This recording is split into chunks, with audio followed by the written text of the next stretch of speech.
and that you guys, whatever you guys want to cover, we'll cover it. I just figured we would cover the Hunter Biden indictments and what happened with the Second Circuit today with New York. But we shall see. Oh, there we go. We are live. Ladies and gentlemen, thank you for joining us on this week's edition of the Weekly Roundtable. I'm Frank Johnson, one of your co-hosts and co-founder of the Liberty First Foundation and host of The Range Report, the most popular YouTube gun channel in existence. I wish that were true. To my left is Michael Marshall, my co-founder and partner in crime. And below us right here is Michael Vasquez, Dragon of the Southern Tier, political commentator for 18 years, now covering the cesspool that is New York City. Oh, and the joy that is, I tell you. Yeah. Well, you're still keeping up with everything in the Southern Tier because that's where, that's where the heart is, so to speak. But you got to remember, I'm originally from the Bronx. I'm a Bronx boy. Yeah, but your 18 years of your following is all of these people that still have not made the leap out of the Southern Tier for whatever reason, that they still decided to stay there. Hey, all right, quick question for you, Vass. Yeah. All right, you're in the heart of it. All right. Congestion pricing. How's that going over with the people of New York City right now? Well, no one wanted it. Church or what? It is a dumb idea from start to finish. There is no good aspect to this. It is going to decimate the middle class. It's going to decimate small business, and it is not going to bring in the whole problem is because of the miserable money management of both New York City and New York State, either with Eric Adams or Kathy Hochul. What we're seeing is the city's $12 billion in the hole just from the illegal aliens, not counting everything else they're doing. The state is billions of dollars in the hole. Why? Again, bad management. No, they're not taxing corporations enough. Well, they're stupid. If the people aren't here, there's no one buying anything. The corporations don't have any money. Oh, we'll take the money from the corporations. Well, the corporations leave. People leave. It's a cycle. Chicken before the egg. And all of these little stopgap measures to try and get cash quick do not fix the underlying problem. They spend too much on the wrong kinds of programs. We're going to lose 5%.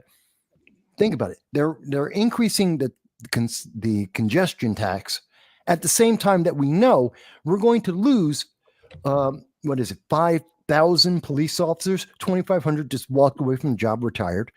And we're going to lose another 3,000 that are because of budget cuts, because of illegal immigration and sanctuary city and sanctuary state status, which means crime is going up. People are going to have less service. It's going to take long for the cops to get to do anything, which is going to drive people out of the state. And their answer to the problem of higher crime, lower education, fewer teachers, bigger classrooms, their answer to all of that and even more illegal aliens is we'll take more of your money. And people are going to stay for that. This is the most illogical process. And you only get that because bluer than blue, progressive, you have to agree. Otherwise, you're an istinophobe. Or you leave the state, which is what they do. Well, and again, like I said, they're going to say that they're not taxing the rich enough. They're not taxing corporations enough. And that's the reason why we're having all these shortfalls in New York State, in California, across the United States, etc. And I want people to understand this. Where does money for your IRAs come from besides what you contribute? How does it grow? Businesses, of course. How does the money in your 401k increase? Success of businesses. Success of corporations. Yeah. That money is invested in corporations. And here's what I honestly think that this big push on increasing corporate taxation, increasing taxation on the rich is actually going after. It's to make it so that everyone is dependent upon government in their retirement years. Well, okay, it's not going to affect the poor because they're already dependent upon government. It's not going to affect the rich because they've already got enough. So who it's going to affect is people in the middle class.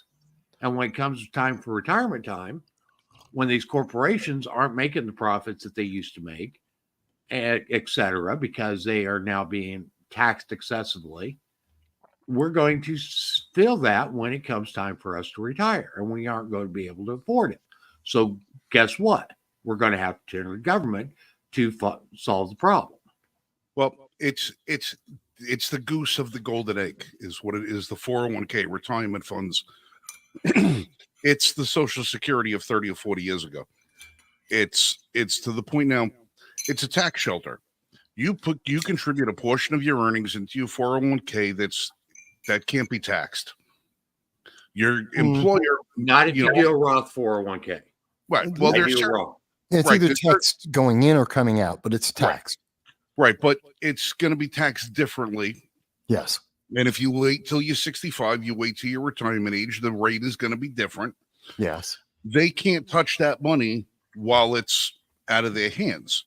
Right. So this is a tax on your 401k, because rather than you being able to have your contribution matched and the increases being paid by dividend, the stock prices of these companies drop because they're not being as profitable.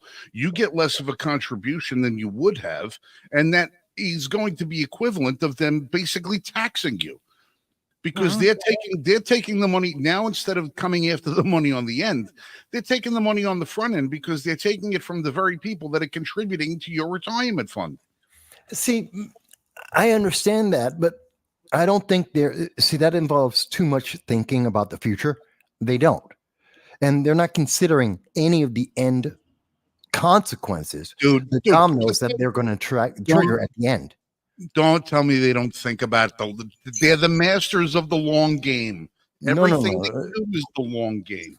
No, I really don't think they have any concept of what happens 5 years from now, 10 years from now. They're not thinking about that, because they're not going to be, most of them will be, many of them will retire on government pensions. It's not going to be their problem. So they're not worried about it. They're kicking the can down the road. I think many of them are just looking at, what do I need to get through the next election? Oh, we don't have enough money because I have to give the money to the people who are on the hook for free stuff. The people that we promised we were going to give a check to, I got to have enough money to give them that check. Even if it's borrowed money, I still have to do that. Well, here's a tax. That'll cover giving these people that free stuff. We'll raise taxes on the back end to get all that money back plus more, and they'll be satisfied, and I'll get through the next election. That's pretty much as far as based on the way they have written these laws and the way that they interact with the economy, I don't see them thinking any further down the line. Because if they were, this is the worst way to try and promote business, to return business back to New York City or Chicago or DC, Boston. You can go through all the big cities. But again, this is horrible. They're not interested in bringing business back. They're interested in the 15-minute city. We've covered this time and time again on the show. Yes, we have. It works to their advantage. This works to their advantage. The more business you can shutter, the more people you get dependent on government, the easier it is to control. This way, they're getting money from the back end and the front end, as opposed to just getting it from the back end. Well, because then to get your money out of your 401k, you have to cash it.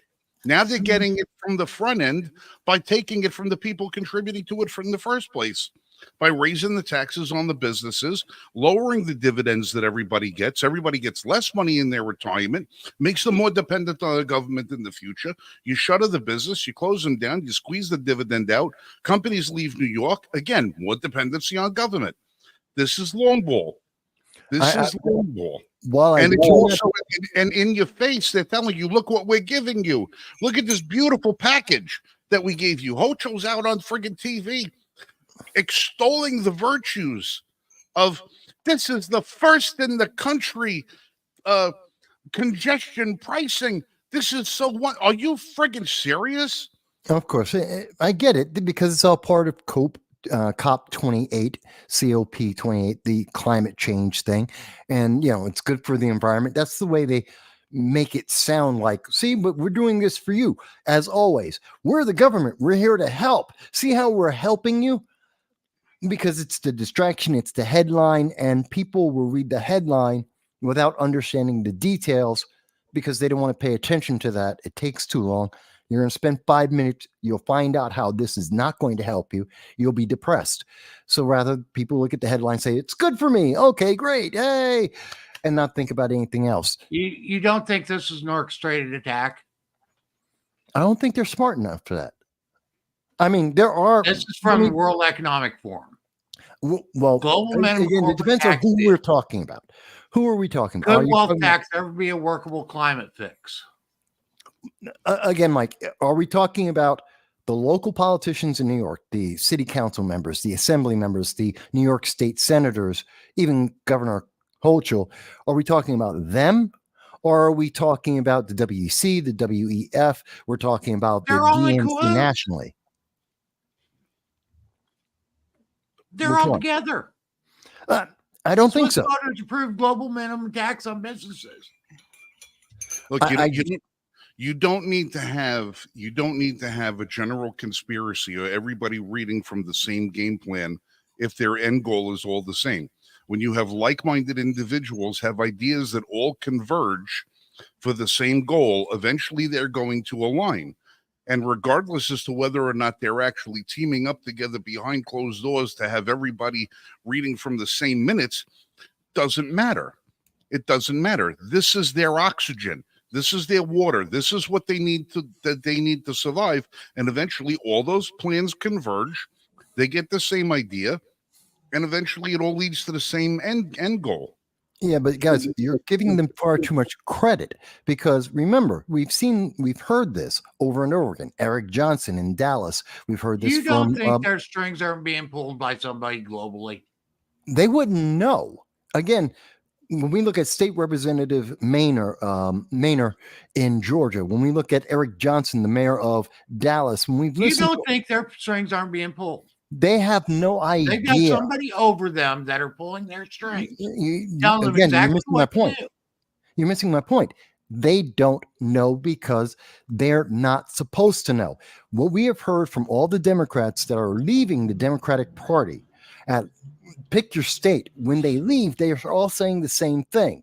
The Democratic Party is a parrot party. They straight down the line, you say yes to whatever the party says yes to. You talk about the things the party tells you. That's what I mean. Their strings are being pulled. Well, okay. You can say they're a puppet, but they don't even know. WEF. They have no idea what's going on. They're just told, say this. And the answer they're being told is, well, when someone asks, why did I say yes to this? The answer is climate change.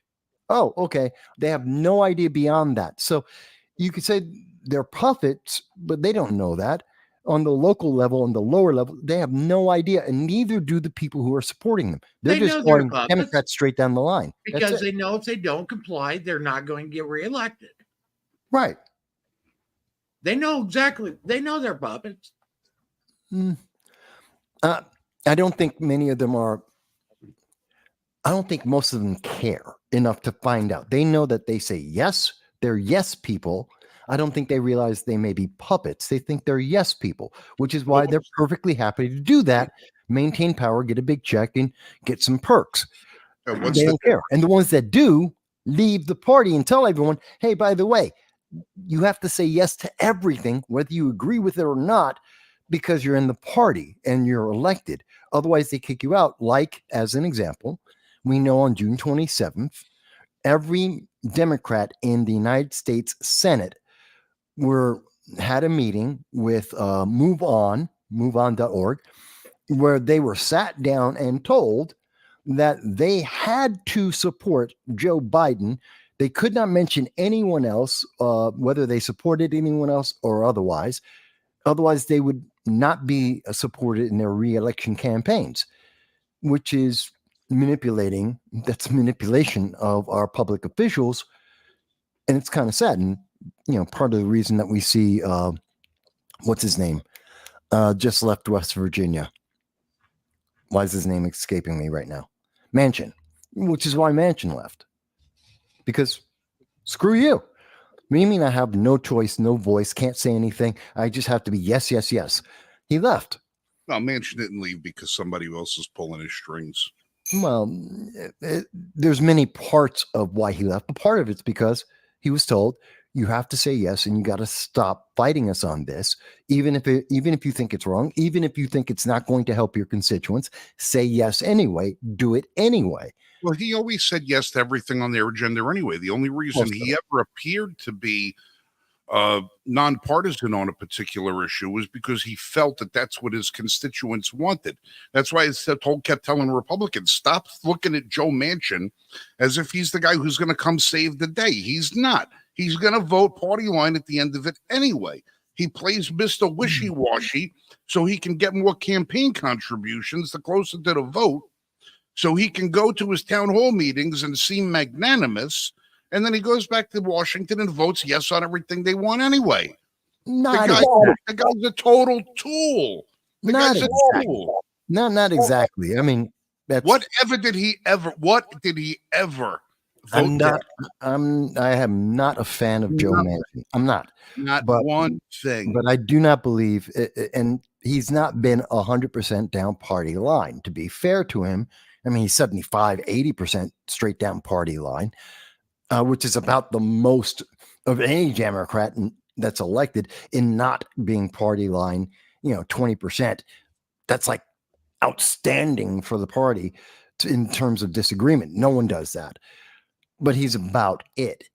So, I mean, it's still virtually straight down the line, party line. But to be fair to him, it's not 100%. And he's had big issues about some of the middle class taxes that would negatively impact West Virginia.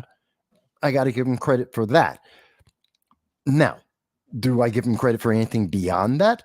No, because he's agreed to things that are absolutely horrendous and destroyed the country.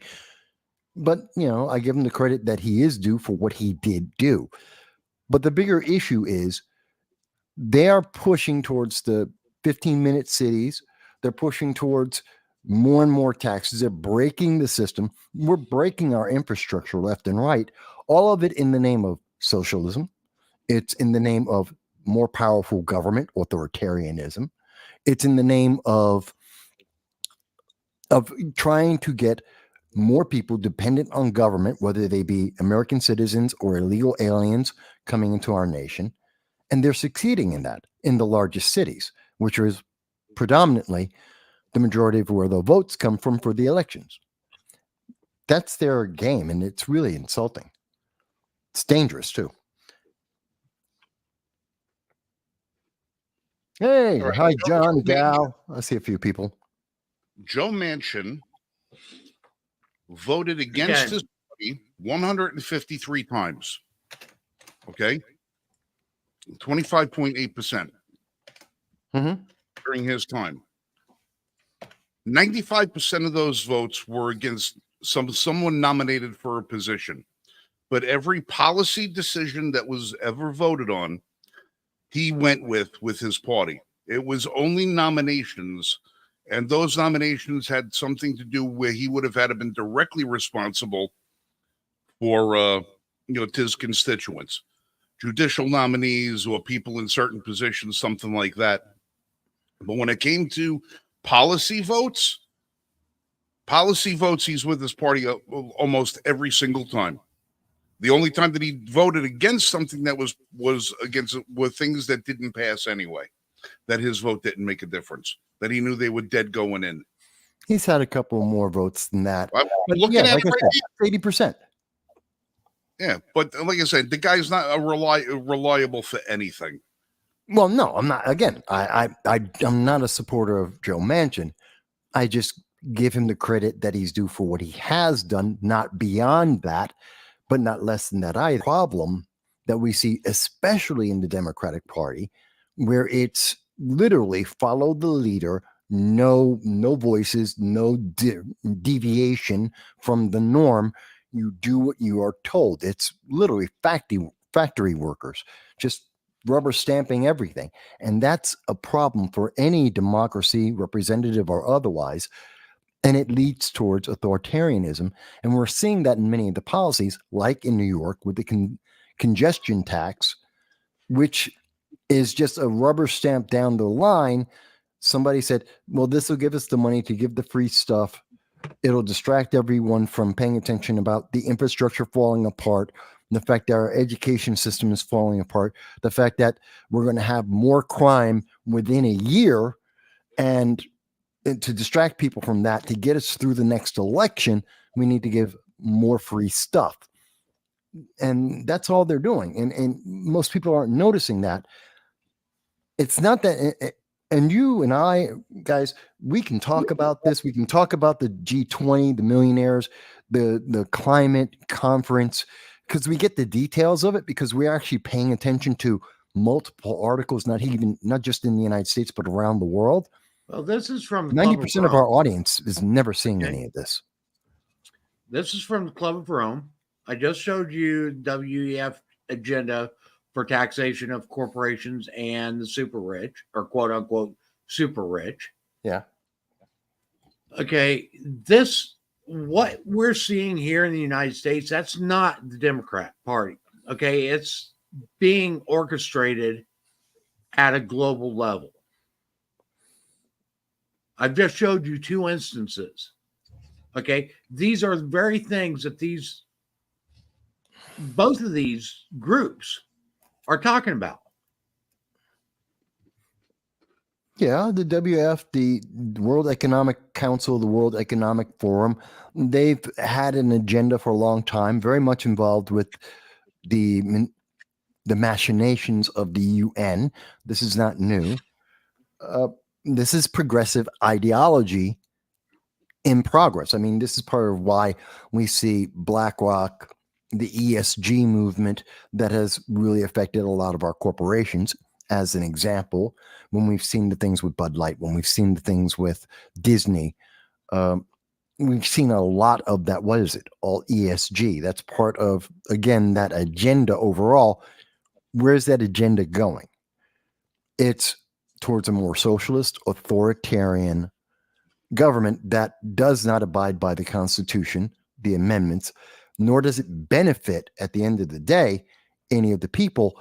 And I think that's the part for the general audience, they have to look at these things and say, okay, this is what they're doing.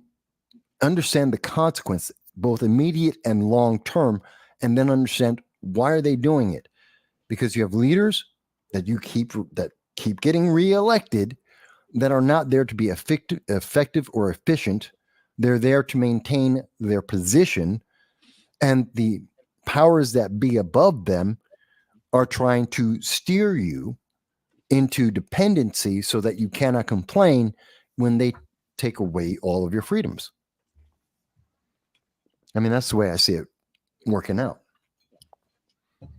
I mean, we're really not disagreeing. We're just looking at different aspects of it, I think. Well, like I said, what's going on in the Democrat side, okay,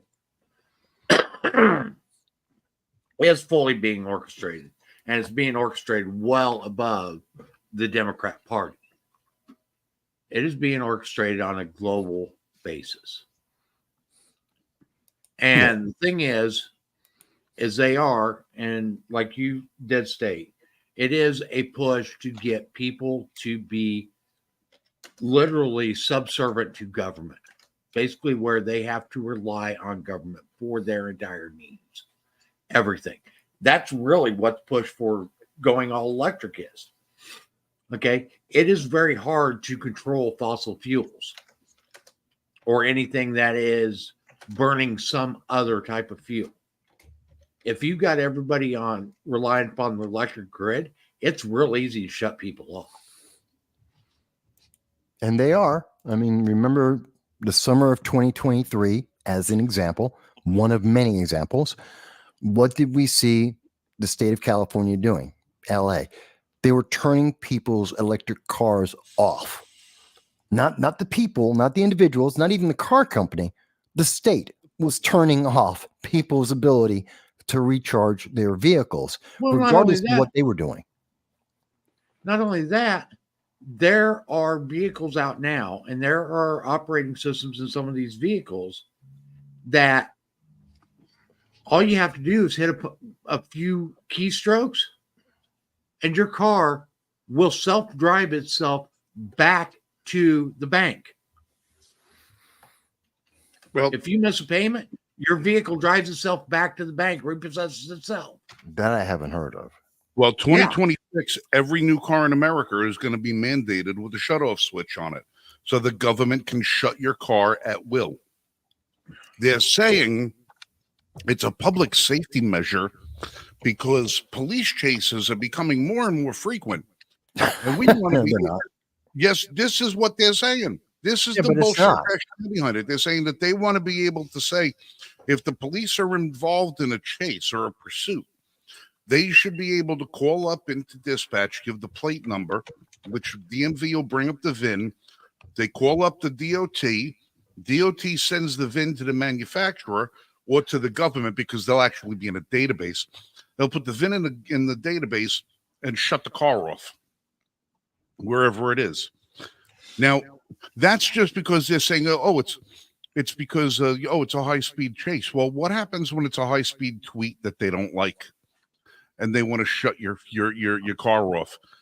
What happens when it's something that you say they don't like because we're moving closer and closer to the Chinese system of social credit, where now you have to have a certain score in order to retain your freedom of mobility because they may or may not like it. Think about the next time that there's a new COVID outbreak. Oh, you're not going to stay home? We'll shut your car off. Now you can't go anyplace. Oh, you want to go shopping because you need food in the house? Nope, it's a shutdown. It's a lockdown. We're going to shut your car off for you. Oh, you're late on child support payments. You didn't pay a ticket. You didn't pay a fine. You didn't pay the red light fee. You didn't pay the congestion pricing. Whatever the hell else we can think of, we're going to hold your car. I can just imagine the multiple ways that not just criminals getting to hack in and being able to access people's cars to set them to repossess, and instead they're going to go to a chop shop, how they're going to turn people's cars off so they can rob them. Because quite honestly, if that's in Wi-Fi, that means you're going to have a Wi-Fi access to your car. And by the way, they're going to charge you extra money for having Wi-Fi in your car. Huh? You already do have Wi-Fi in your car. No.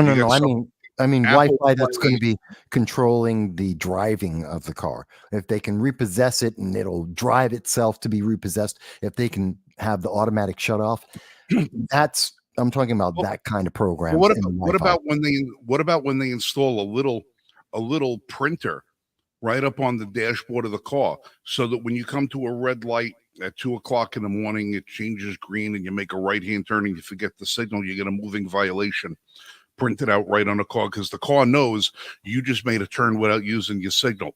You just changed the lane without using your signal. When they start printing, they're not going to restrict how fast the car goes, because that would be work against them financially. When you go 56 going downhill in a 55 and a friggin' speeding ticket pops up out of the dashboard, and then you get an email a minute later that's saying that your license just got suspended if you don't pay the fine, and by the way, your insurance just went up 13%.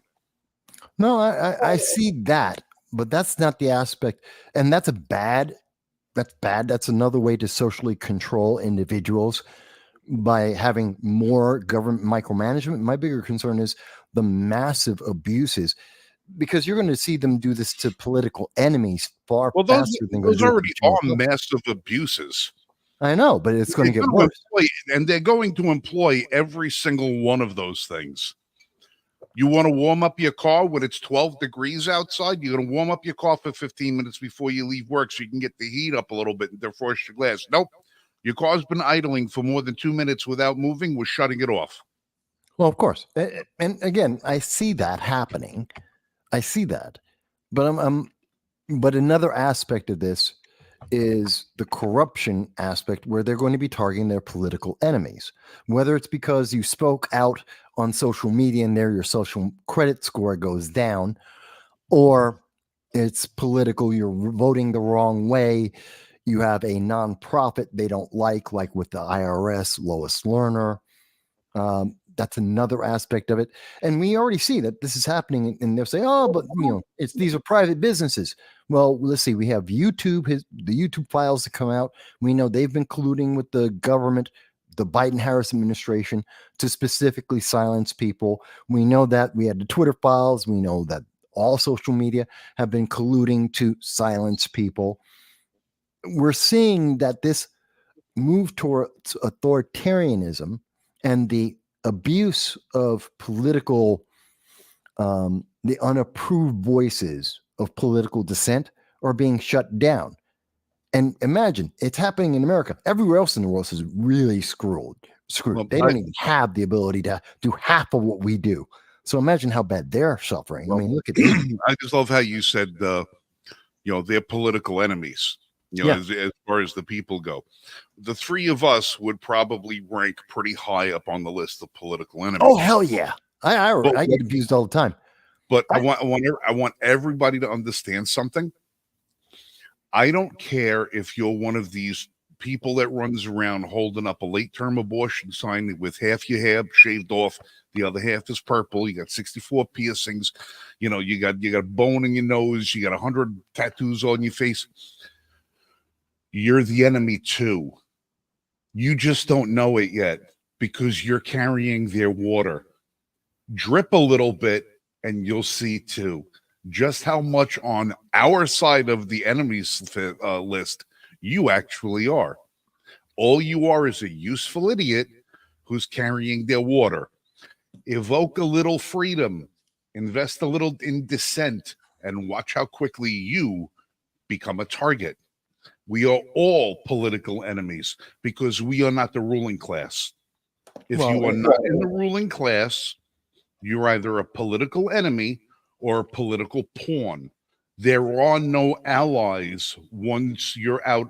Anything below the elected officials, the union leaders, the social muckety mucks like your Al Sharptons and stuff like that, your rabble-rousing ones that align the troops, everybody below that is a political enemy. It just to what degree?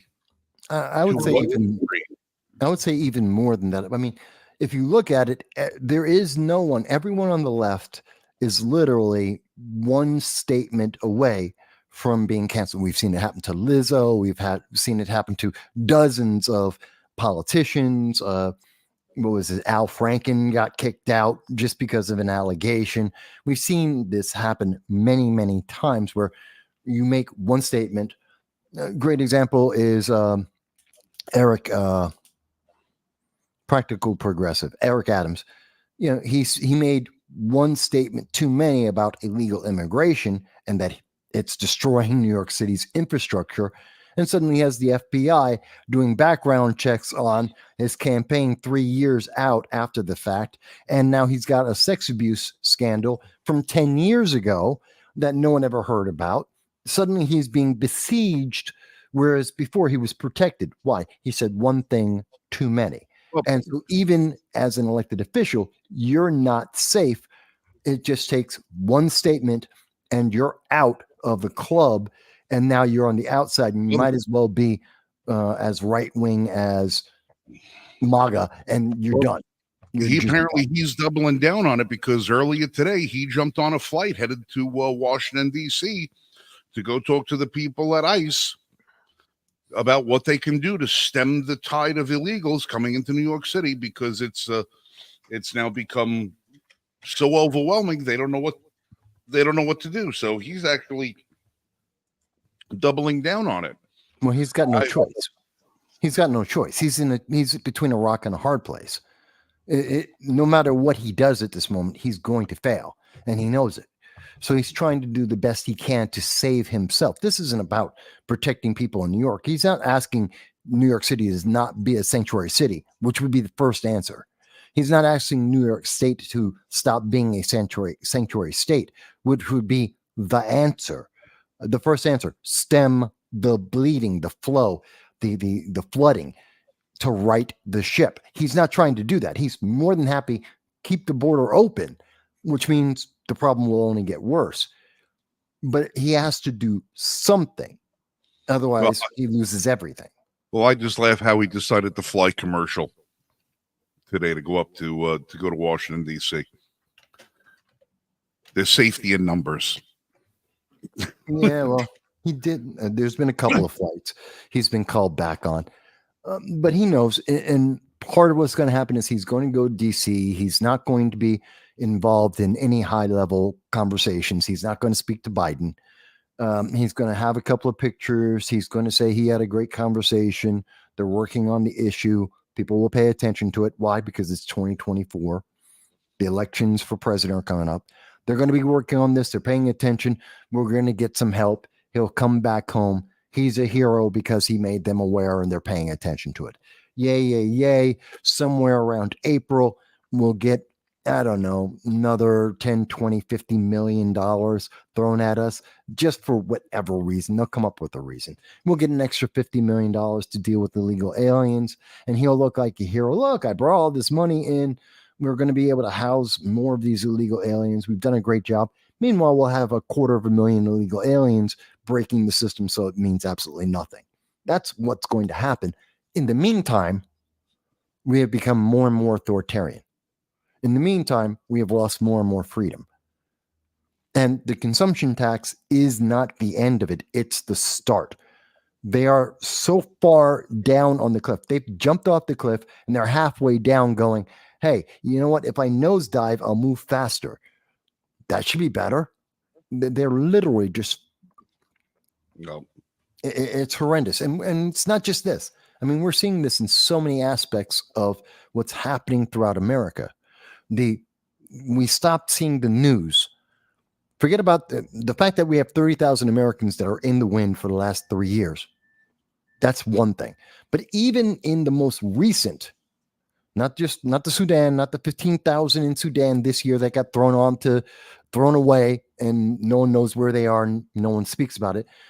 But what about the fact that we have 22 hostages, Americans used as human shields that we know have been tortured, have been sexually abused?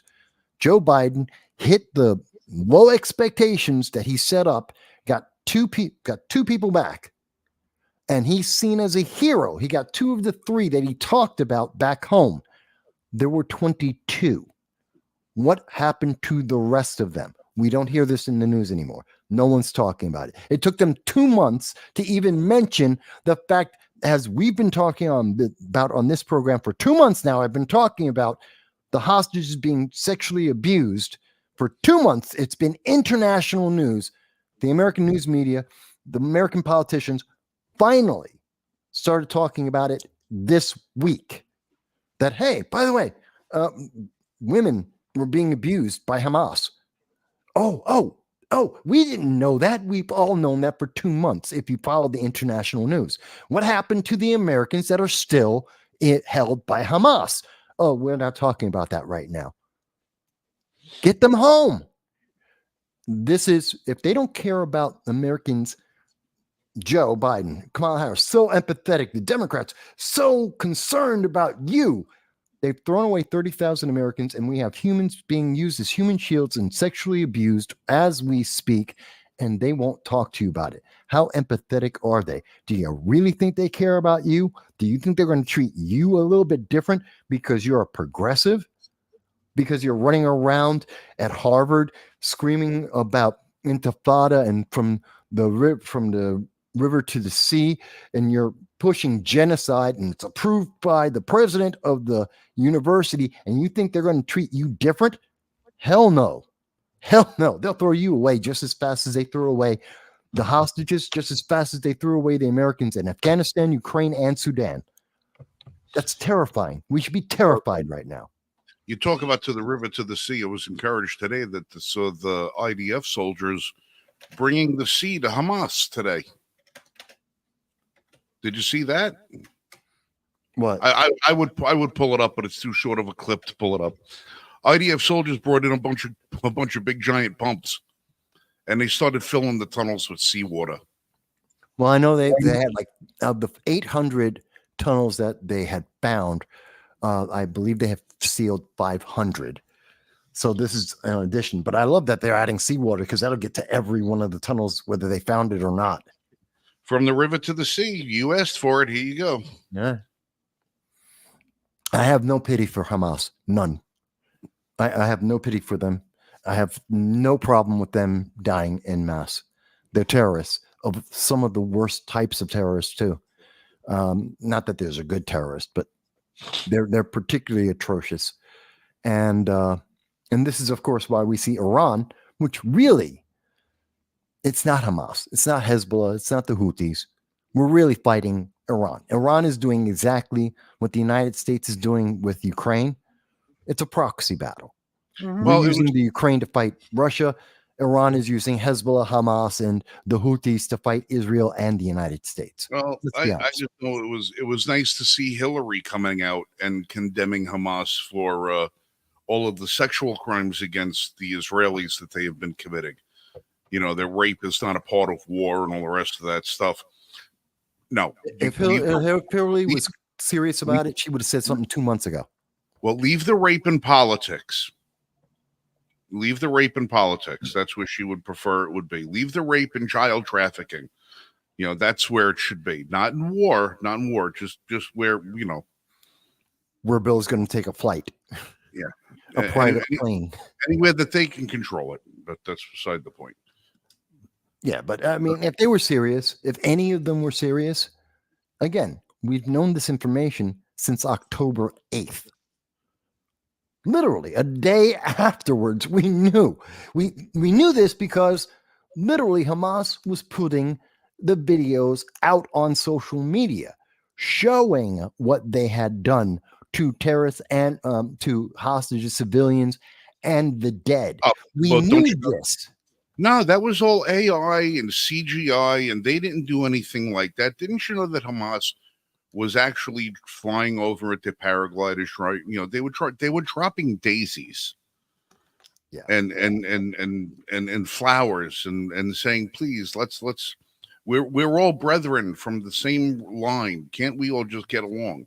When are you getting your degree from Harvard, or did you go to UPenn instead? Oh, I don't. It all depends on the context. Mike, you're being very quiet. An honorary degree next week, didn't you hear? Who's that? No, Frank's getting his honorary degree from Harvard and UPenn next week. Oh. Yeah, they made the announcement today. Didn't you hear that? I might have missed it with people finally telling the UPenn president that she should lose her job because she's in favor of genocide, and that her teachers are teaching and indoctrinating kids in genocide and to become Hamas terrorists. Well, God, remember when I genocide isn't too far from what they've always been preaching. Yeah. Okay, what is abortion? Well, again, another form of genocide, just longer form. What? What was that? Who's that? What chick is eugenics? What the hell is this one? Well, yeah. It is just a slower, longer term way of doing the same kind of genocide. And we've been seeing it very effectively here in the United States. Absolutely. Over 500,000 black babies are aborted in New York City every year. I mean, we're talking about genocide. The population, the birth rate of the United States is down because abortion is so popular in this nation. It's not because people aren't having babies, it's they're getting pregnant and then they're aborting them, which is unsustainable. We have literally reached an unsustainable birth rate in the United States amongst native citizens. And that's long-term problematic. It's crazy, but you know, they're happy about this because that was one of the tools that Andrew Jackson implemented against Native Americans. Okay, they implemented that forced abortion and forced sterilization as a form to eradicate Native Americans. And that program lasted clear up until 1977.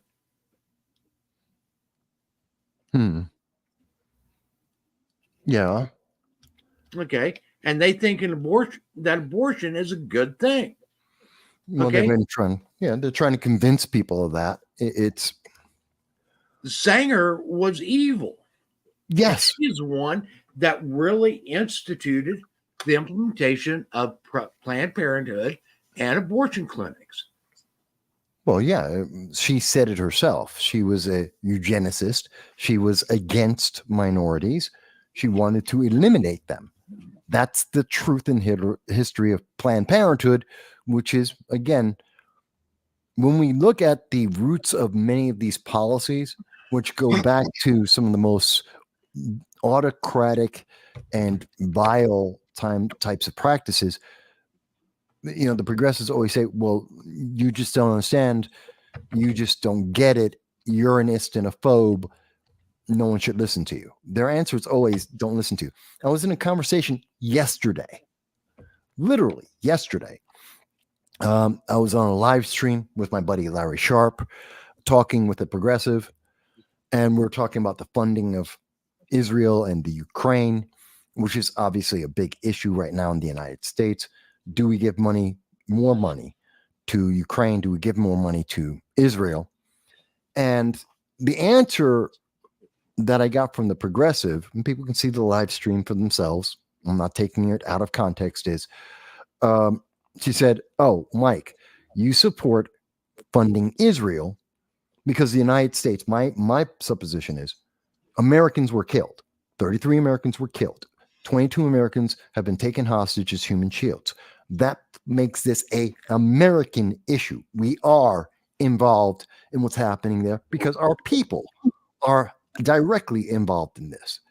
So, yes, I'm willing to support Israel because I'm actually supporting America, since we are targets.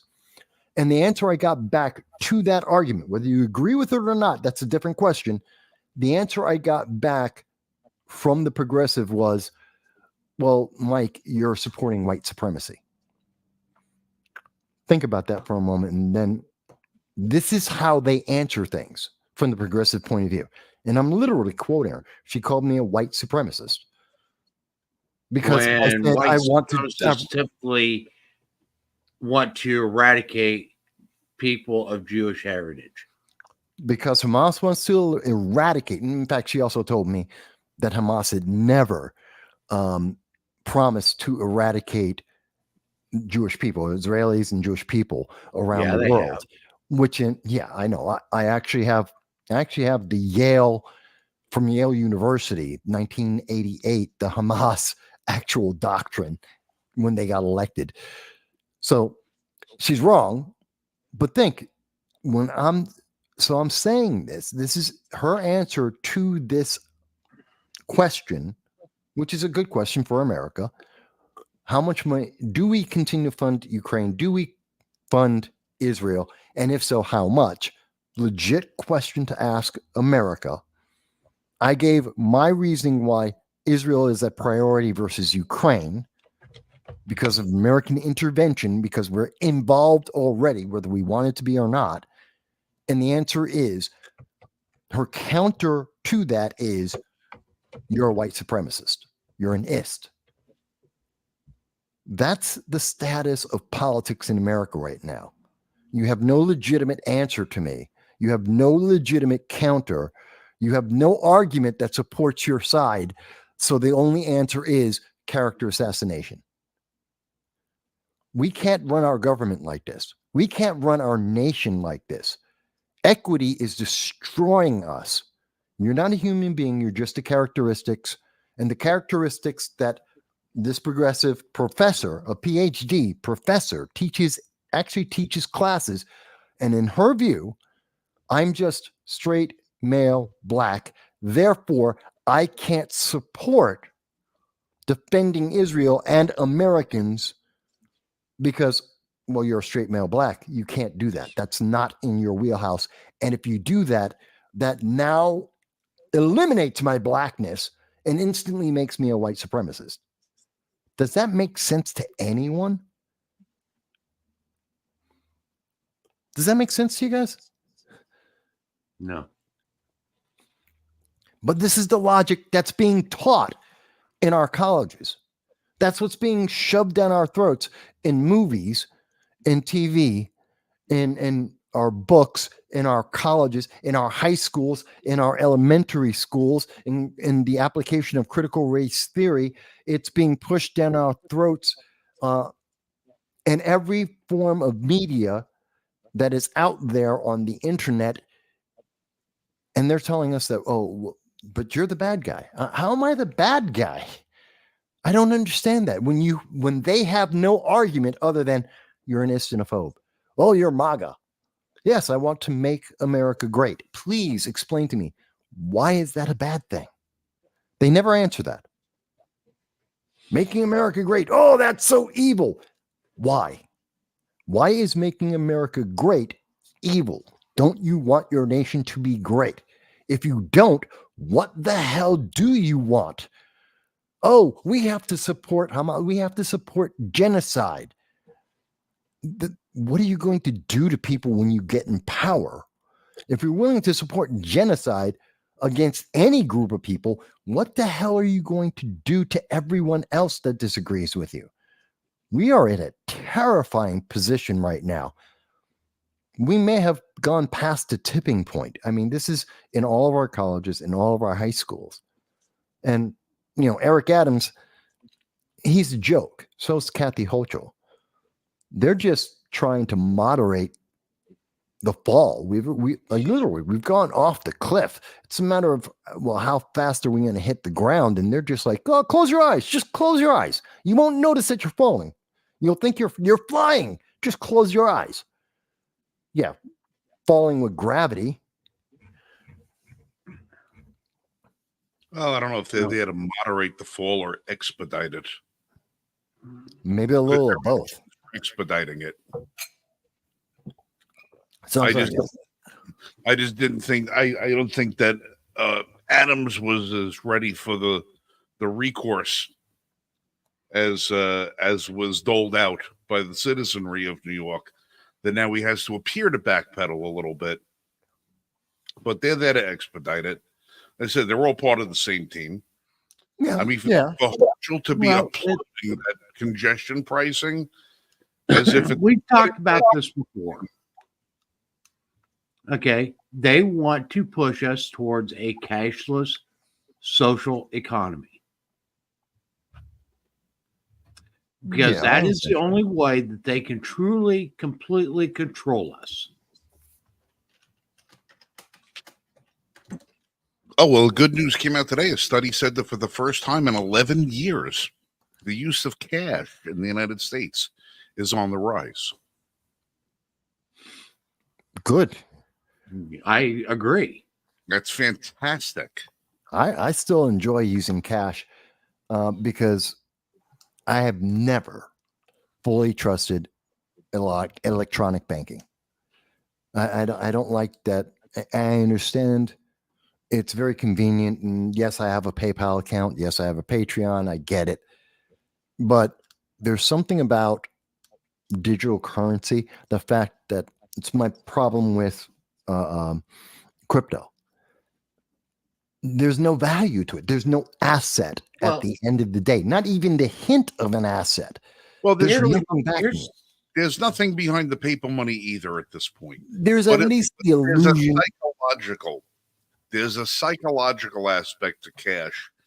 And the one benefit of cash that can't be overlooked is that your purchases with cash can't be traced. Well, that's a benefit too. Go and buy what you want to buy from whom you want to purchase it from. And there is no record other than the receipt that you're given at the door.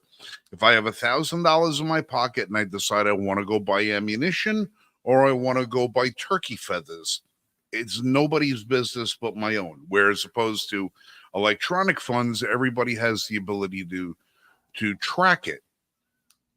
I like cash personally myself. I won't do business with any place that doesn't take cash. If somebody says, "Oh, we don't take cash," well, then you don't take my business. I won't deal with any place. Now, I use electronic money all the time. I use electronic money all the time, but I try not to use it through my ATM machine or credit cards if I don't buy it, depending upon what I'm purchasing and for what purpose. I have different means that are, for lack of a better word, harder to keep track of. So, so I'll use those at my disposal. I prefer to use cash.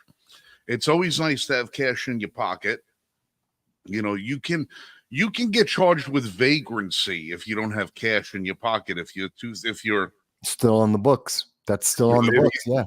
So well, I have an ATM card. Well, there's no ATM machine, and there's no businesses that are open, so there's no way you can use that ATM card to procure cash. So you can still get charged with vagrancy. I prefer cash. You never know when you got to grease a palm. I can't grease somebody's palm with a freaking credit card. Actually, nowadays you can't. Oh, yeah. Well, yeah. Oh, you Venmo me. Everybody's got Stripe. Yeah, Venmo, Cash, a Cash App, Stripe, this, that, and everything else. I go to we make a habit of going. My sister-in-law's favorite place to eat over here is that we got a big hibachi joint not far from us. Right. It's a huge restaurant. You probably fit 300 people in this place. It's a buffet and / hibachi. Lori prefers the buffet. I like going to the hibachi. My sister likes going to the hibachi because we get to see your food being made for you. Mm-hmm. So I can know what's in it. I'm picking my own raw ingredients and everything else like that. If I don't have cash in my pocket, I won't go there because I got to tip the hibachi guy. So, I'm not going to stand there waving my freaking phone around the guy, waiting for him to take a cash app or nothing like that. Well, here's something else and studies have proven it over and over again. When you use a card, regardless of what that card is, whether it's your debit card, a credit card, or whatever, when you use a card, you spend freer than when you deal with cash. Because it's not real. Well, that's it. Okay. You don't realize how much you are spending when you're using various card methods. Yeah, we knew this from studies. You notice that even less when you're using apps like Venmo, Cash App, and these others. Yeah, but this isn't new. We've known this since there were studies on that in the 1980s, right? When all of the college students were being sent out and given instant approval for credit cards, and all the credit card companies were sending out all these credit cards to all these students back in the 1980s so that they would run into debt and they would constantly have to pay them off. And everyone said, well, why? How is that happening? It's because there's no concept of the credit limit. You have individuals who don't realize, oh, there's a limit on this and I have to pay this back. And what are the consequences in terms of the interest rates as well? It's part of the reason why we had an entire generation. But even with debit cards and prepaid credit cards, okay, where you can't go over your limits, you still are more likely to pay. No, I agree. You're more likely to purchase something than if you were to try to purchase the same thing with cash. Well, you know what it is also? It's we've got instant gratification. Mm-hmm. And then we have delayed responsibility. That's the flip side to instant gratification. When you use cash, you don't have delayed responsibility. You have immediate responsibility to go along with your instant gratification. I've walked into the gun store and I'm guilty as sin. I walk into the gun store, I see that $1,500, pistol sitting there on the shelf, that $2,000 pistol on the shelf. And I think to myself, I got enough credit on one of my cards. I could pick that up right now. 5 minutes, I'm out the door. Fill out my little 4473. Boom. I'm at the range in 5 minutes. I'm shooting. Instant gratification. It's delayed penalty because I don't have to pay for it right then and there. But if I got $2,100 in my pocket, and I see that $1,500 gun, that's $1,700 with tax, and now I got to buy ammunition to go along with it. And by the time I tally it all up, and it's $2,095, and I have $2,100 in cash in my pocket, I'm a little more reluctant to make that purchase because that's all the cash I have in my pocket. I'm instantly being penalized by having the cash taken from me for the thing that I just wanted to buy. You know, you don't have that with credit cards. You don't have that with electronic credit. You don't have it with money sitting in your bank account. You watch the number decrease, but it doesn't hit you immediately. Yeah, it doesn't register as much. Well, that's why the youth of today are so screwed up with their finances, because they don't understand. They literally don't know the value of a dollar. They really don't. Between inflation and the fact that it's all like electronic, so it's separated. They're disconnected from their actions. We've literally we're now 2, maybe 3 generations deep into this disconnection from what we do and the impact and the consequences, whether that's on social media, in terms of dating, in terms of political affiliations, in terms of our finances. We're literally 3 generations deep of completely divesting ourselves from the consequence or the immediate consequences of what we're doing. The way people talk to each other when they're online versus having a conversation in person, to the point that now, what do we keep hearing from the youth today? Why is the youth suicide rate going up higher and higher? They don't know how to interact with people. They don't know how to have an argument with someone. And they're told, and even having an argument with someone, well, that's a microaggression. So now the only answer is, well, I guess violence, have to be violent. They don't know how to interact because they've been divested of that because they're used to talking on an app. And if you piss them off, well, they just block you for a while. That's not how it works in the real world. When you have to deal with someone every day and you're going back to work tomorrow, or you're going to go to that same store again, or you're going to walk down your block, they don't know how to deal with that. They don't know how to deal with the real world. That's part of the weakness we have been building in. But again, that goes to the more that we have that divestment of immediacy, of consequences, that interaction, the more that we are susceptible to a government that's saying, don't worry, we'll take care of that for you. Oh, you have a credit card debt. We're going to take care of that. We're going to wipe that out for you. You have college debt. We're going to wipe that out for you. By the way, there's a cost. Oh, don't worry. You don't have to pay it back right now. We'll get it down the road by taking away your rights and freedoms.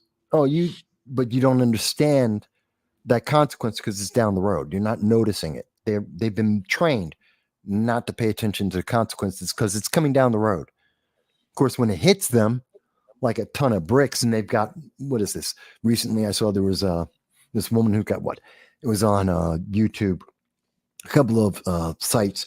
Woman, $500,000 in debt and student loans for a degree she can't use.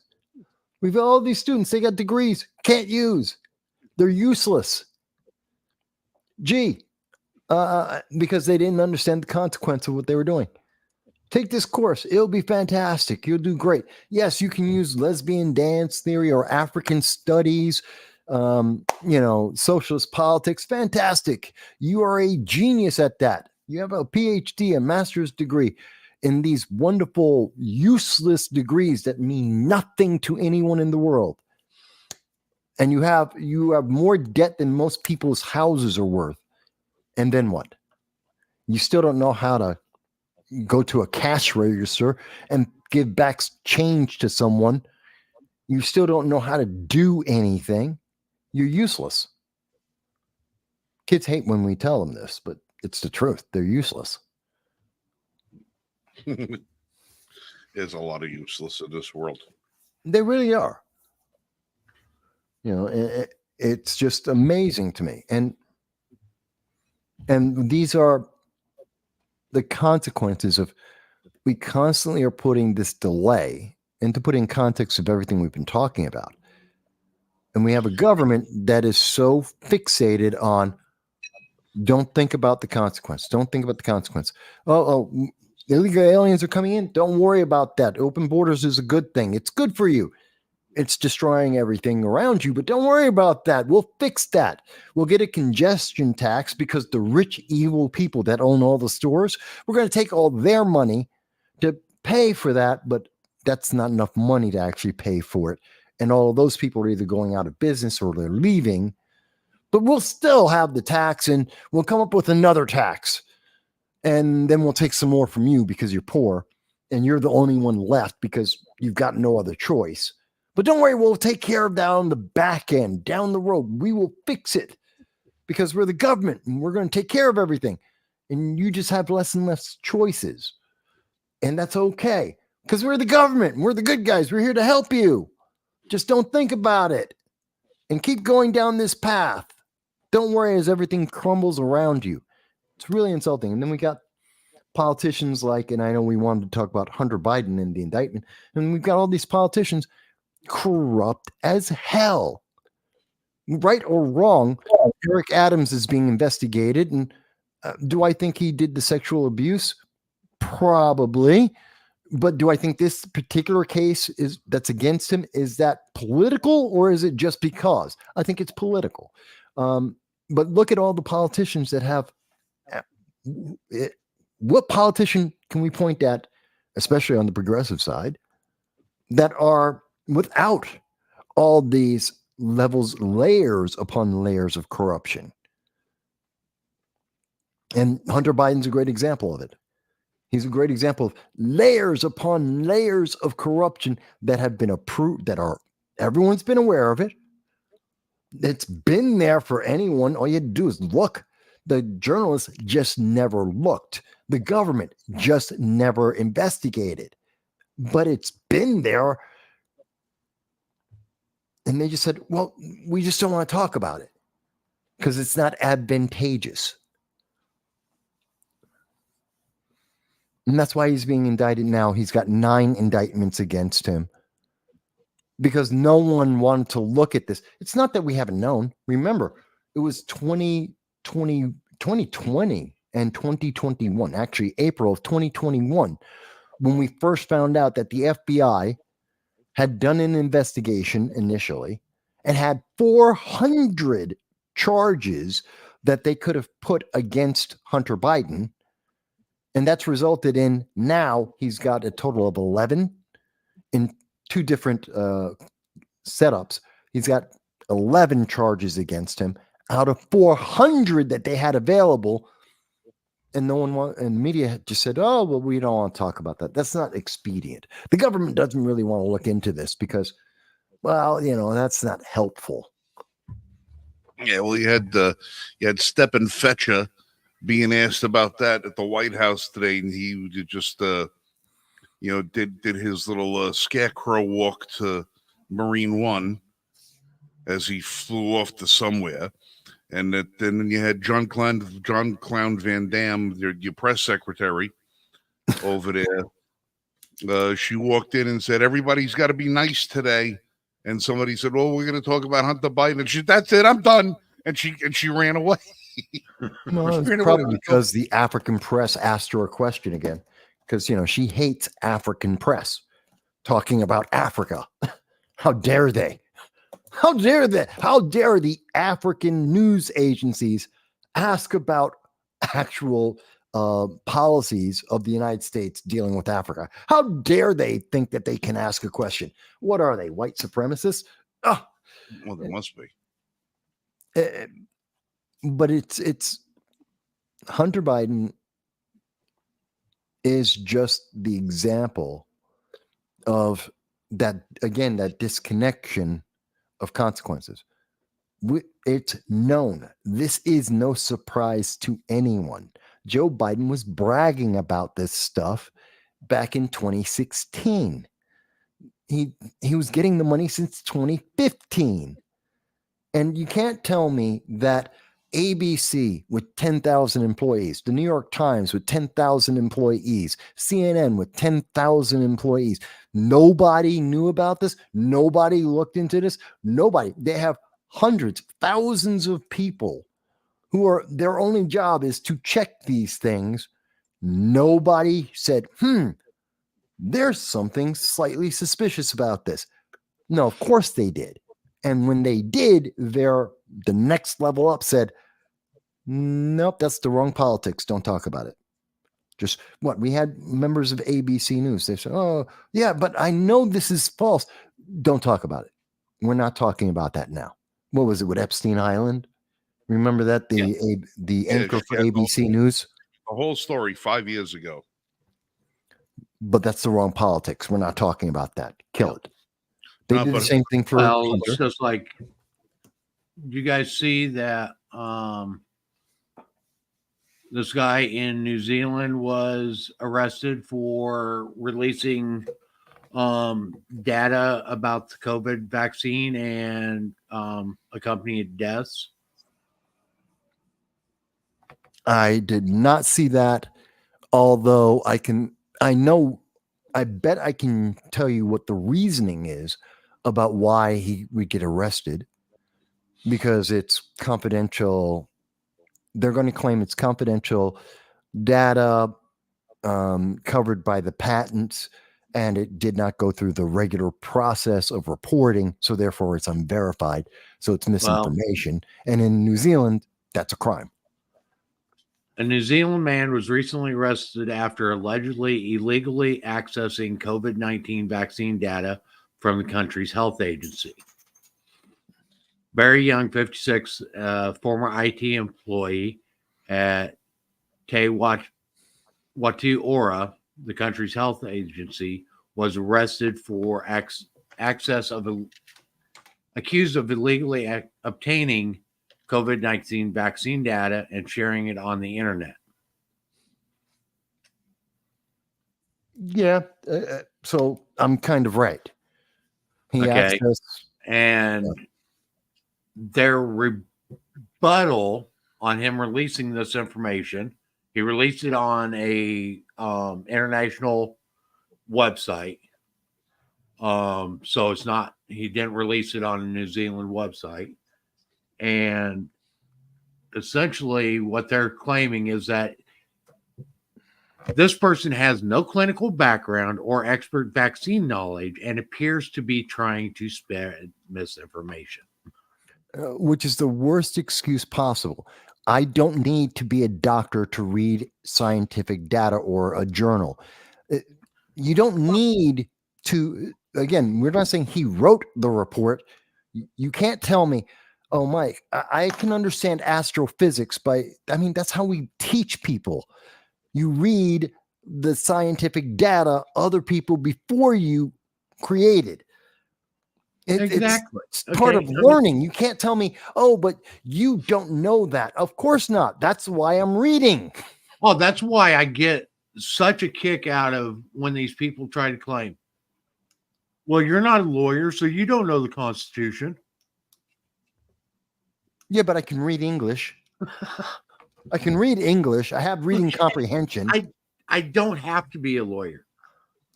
I do not have to be a lawyer to understand the Constitution. Hell, I don't have to be a lawyer to understand the laws. Exactly. All you have to do is be able to read. That's my point. Can you read? Yes. Then that's the only thing you need. Do you understand the words? No. Here's a dictionary. I still can read it. I don't need to know. Pull out the dictionary. Pull up the. That's it. But that's the authority bias. It's a slippery slope. It's actually one of the classic logical fallacies is the authority bias. Well, authority, if it's an authority, then it must be true. Wrong. That doesn't mean it's true at all. That's fallacy. And saying, oh, well, I'm an authority doesn't mean you're right. Saying that I'm not authority doesn't mean I'm wrong. No. Especially when you're talking about reading the results. Right. I mean, Well, they took down. There was a guy that was tracking U.S. and U.S.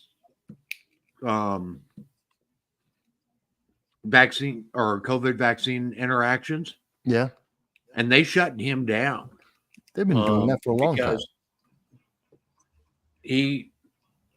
What he is tracking and what he is showing was proving the vaccine was dangerous as hell. To some people, shut him down. To some people, at least, and YouTube, which has been every other day doing a background update. I don't know about you guys. Every other day, I have literally gotten for the last 3 months a update from YouTube. At the same time, about once a week now, I have been receiving notices that various videos that I have done have been either blocked, either partially or in total, or just outright deleted, including, and this is going back 2000, articles from 2019, articles in 2020, 2021. And that's their way is, I have articles from 2020, videos from 2021, citing the CDC, the WHO, Forbes. And they're like, oh, yeah, we don't like that anymore. Video's gone. I'm like, wait a minute, it's been up there for 2-3 years. Why? It's scientific data. The data and the conclusions made, we now know are what was a theory then has been proven with actual data today. And they're like, nope, right. We're still pulling it. I'm like, why? Well, you're not a doctor. I don't need to be. I didn't say I didn't give medical advice. I'm not even saying that I found the data. I'm reading the news reports that are out. I'm reading the report. Yeah. Oh, yeah, but you need to be a doctor to read the report. No, I don't. It's a way to suppress people. Again, but you're not capable of understanding that, Mike. Didn't you realize that? No, because I have a brain and I can speak English. But you did stay in a Holiday Inn Express last night. Well, that helped. That did help. Yeah. It's crazy. We are. I was talking to someone recently. We're so screwed. As a nation, we are so screwed. And the next generation, they are screwed to hell. The next 2 generations. They just don't realize it yet. And then some. They have been so.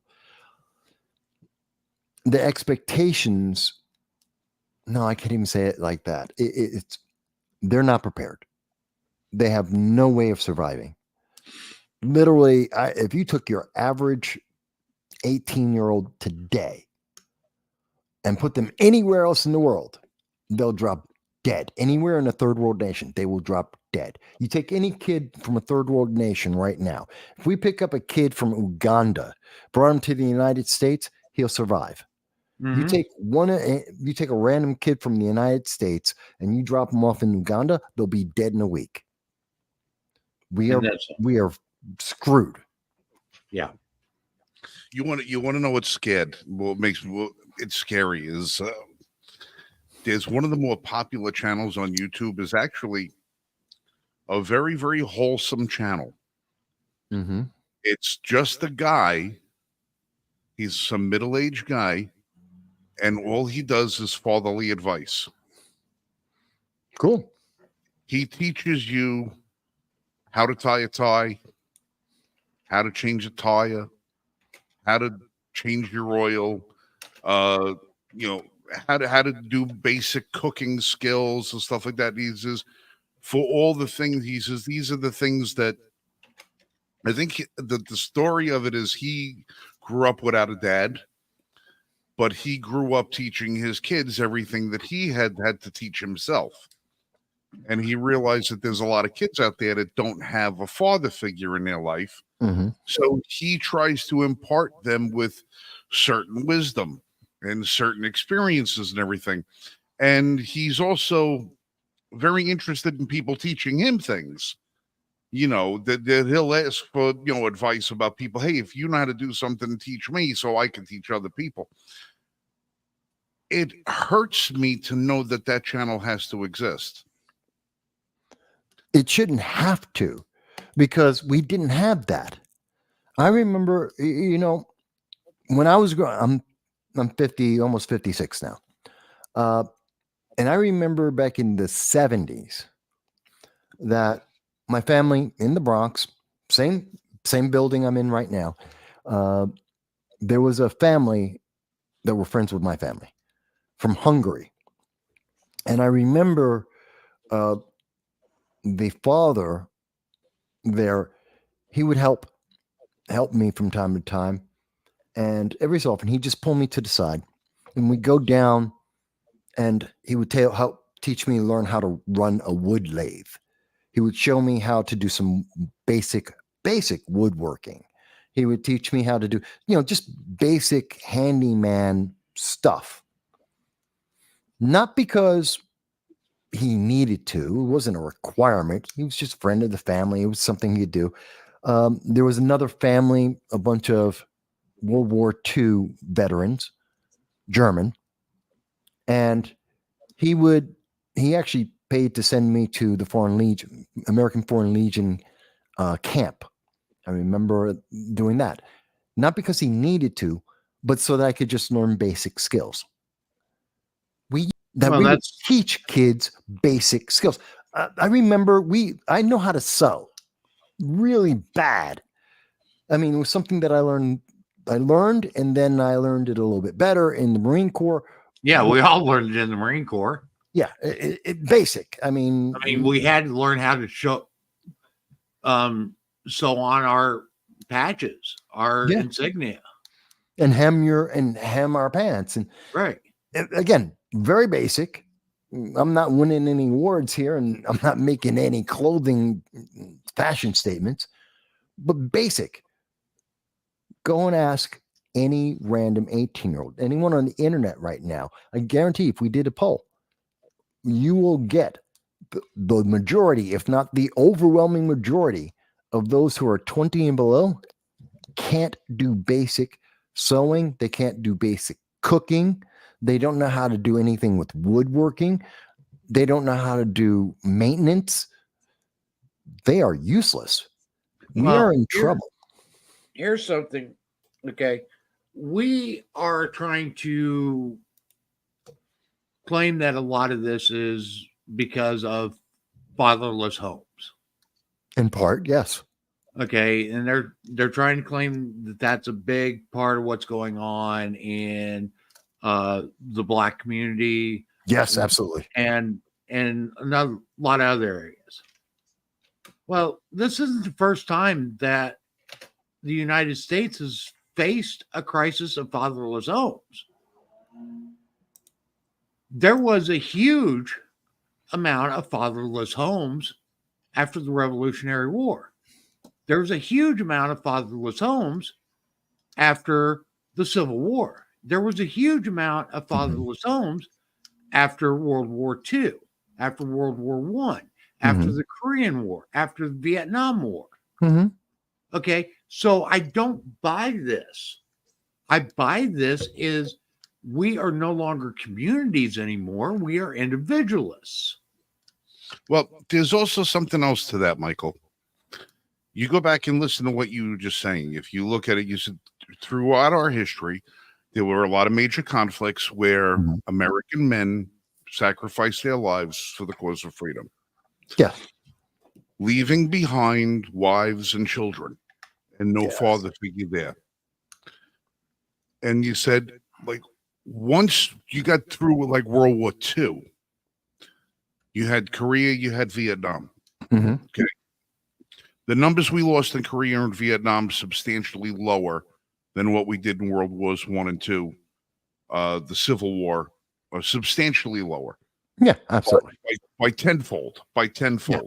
Yeah, absolutely.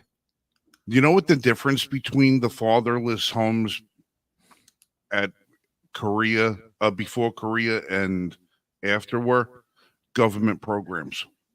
Well, yeah, the war on poverty in particular, well, for the Black community specifically.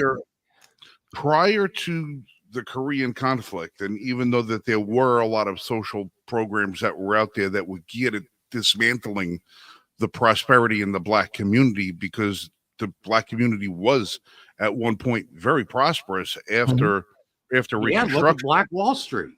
Yeah, okay. They were very prosperous after that. There were no government programs to take the place of the father in most of those instances. So kids that grew up in fatherless homes had mothers that were resourceful, that had to take the place of what the father taught. There were other fathers in communities that would take children under their wing and teach them things, because there was no government program there that was doing it for them. There was no indoctrination that was being taken place. You're right about community. But the flip side of community is the community was replaced by government. And government is what screwed these kids over. Yes. By teaching them crap that taught them that it was better to be dependent than independent. It was better to learn this than learn that. Oh, wait, you live in Iowa? You don't need to know nothing about farming. Yeah. Oh, you live around the Great Lakes. You don't need to know nothing about the fishing industry. You live in the steel belt. You don't have to know anything about mining and smelting and all the rest of that stuff. They taught them the things they wanted to teach them, and instead of how to become individuals, how to survive, how to become parents and fathers and mothers themselves. When government took the place of the father that was missing, that's when children really began to suffer in this country. Because the government started telling people, you don't need the father in the house anymore, because we're here to take care of you. We're here from the government. We're here to help. When they started telling mothers, you don't need a man in your family, because whatever the man was going to be bringing in, we'll subsidize it. You need more money, have another kid. You don't need to be married. We're going to penalize marriage, and we're going to celebrate single motherhood, and we're going to pay people to become single motherhood, and that destroyed the community even more. All communities. It's not only Black communities. Well, no. There are white communities have been destroyed just as badly. Yes. In certain sections. You take your Bible Belt white family that doesn't have a father in it, and you put them on the same plane as your urban Black family that doesn't have a father in it. You're talking but it's the same thing. White poverty. Poverty is poverty. And poverty is poverty. It's the end result. The end result is exactly the same. It sucks. Poverty sucks. Dependency sucks. It doesn't mean anything what color somebody is, because the government doesn't give a shit about what color you are, so long as they got you under the thumb and under the control, so you do what they tell you to do when they want you to do it. And the only reason why I cite the Black community, because it's worn as we've actually made it a badge of honor. It's a political statement. It's a political re-election campaign point that the government's going to take care of you cradle to grave. And we've seen the result of, we went from 14% back in the 1970s, we had about 14% of families had a single parent, to 72% today. Even as we see that all couples, there was a recent poll where women are overwhelmingly, the younger generations, are afraid to get married. We have this breakdown of our society. And remember, one of the key factors, as an example, with BLM, is that when they initially came out on their website before 2018, when they changed their website, when everyone noticed it, it actually stated one of their principles was to destroy the nuclear family. And we're seeing it happen. And it's happening for everyone. The nuclear family is gone. Again, this goes back to what I was saying about the category equity, that you are a category. You're not a human being. You're not an individual. You're a category. And that category, all the categories that make you up are all ranked. And your individuality, your humanity, meaningless. And since you're not human, since you aren't an individual, you don't deserve to have a family. You don't deserve to have a marriage. which is why they try to destroy that. You don't need those things. Why? Because you're not human. They don't word it like that. They try and make it sound great and glamorous, but at the end of the day, what they're saying is you're not a human being. You don't deserve the rights and abilities that human beings get, which would be a family, marriage, a partner, long-term stability, and children that are raised with a potential for the future. You lose all those things. Why? Because you're not human. Because the government's taking care of everything for you. You're not making decisions on your own life. You have no agency. That's the cost. That's the long-term domino that they've completely divested people from. Long-term, what happens? You're no longer human. You're just a bunch of categories, and you don't have rights that human beings have because you're just a bunch of categories. Categories aren't human. Categories don't have rights. It's so, and Mike Bowie mentioned that it's seductive to see how they're doing this, but it's really insidious and it is dangerous, which is why it's so easy for college students to be convinced, yes, we can support genocide. Why? Because you're not human. Well, that's you don't have any rights. And that's ultimately, that's what it is coming down to, is it is very easy if we start dehumanizing various groups, whatever those groups be. It is very easy to start to that's funny. Justify the eradication of those groups. All right, quick vote. Quick vote, yes or no? Do I adopt this thing, yes or no? You know you have to, Frank. I'm not into cats, but Lori's not going to give you your choice. You know you have to. We just adopted you one. You don't even have a say in the matter. You know you have to. I know. We just adopted the one 2 weeks ago, and this one just comes up on and I'm sitting here looking. I see my messenger flashing. I look over and I go, oh, come on. So you've already lost. There is no vote. You were just told you lost. I don't know. Well, the problem is we've got 4 in the house, and the 5th one is living in our bathroom because she's still a kitten yet. And I go in to take a shower, and my bathroom is just, it's a cat room. It's just loaded with cat toys all over the place. And every time I go in there, I get this cat. You're jumping all over I mean, she's a beautiful little cat. I love her. She's adorable and everything, but we haven't released her into the herd yet.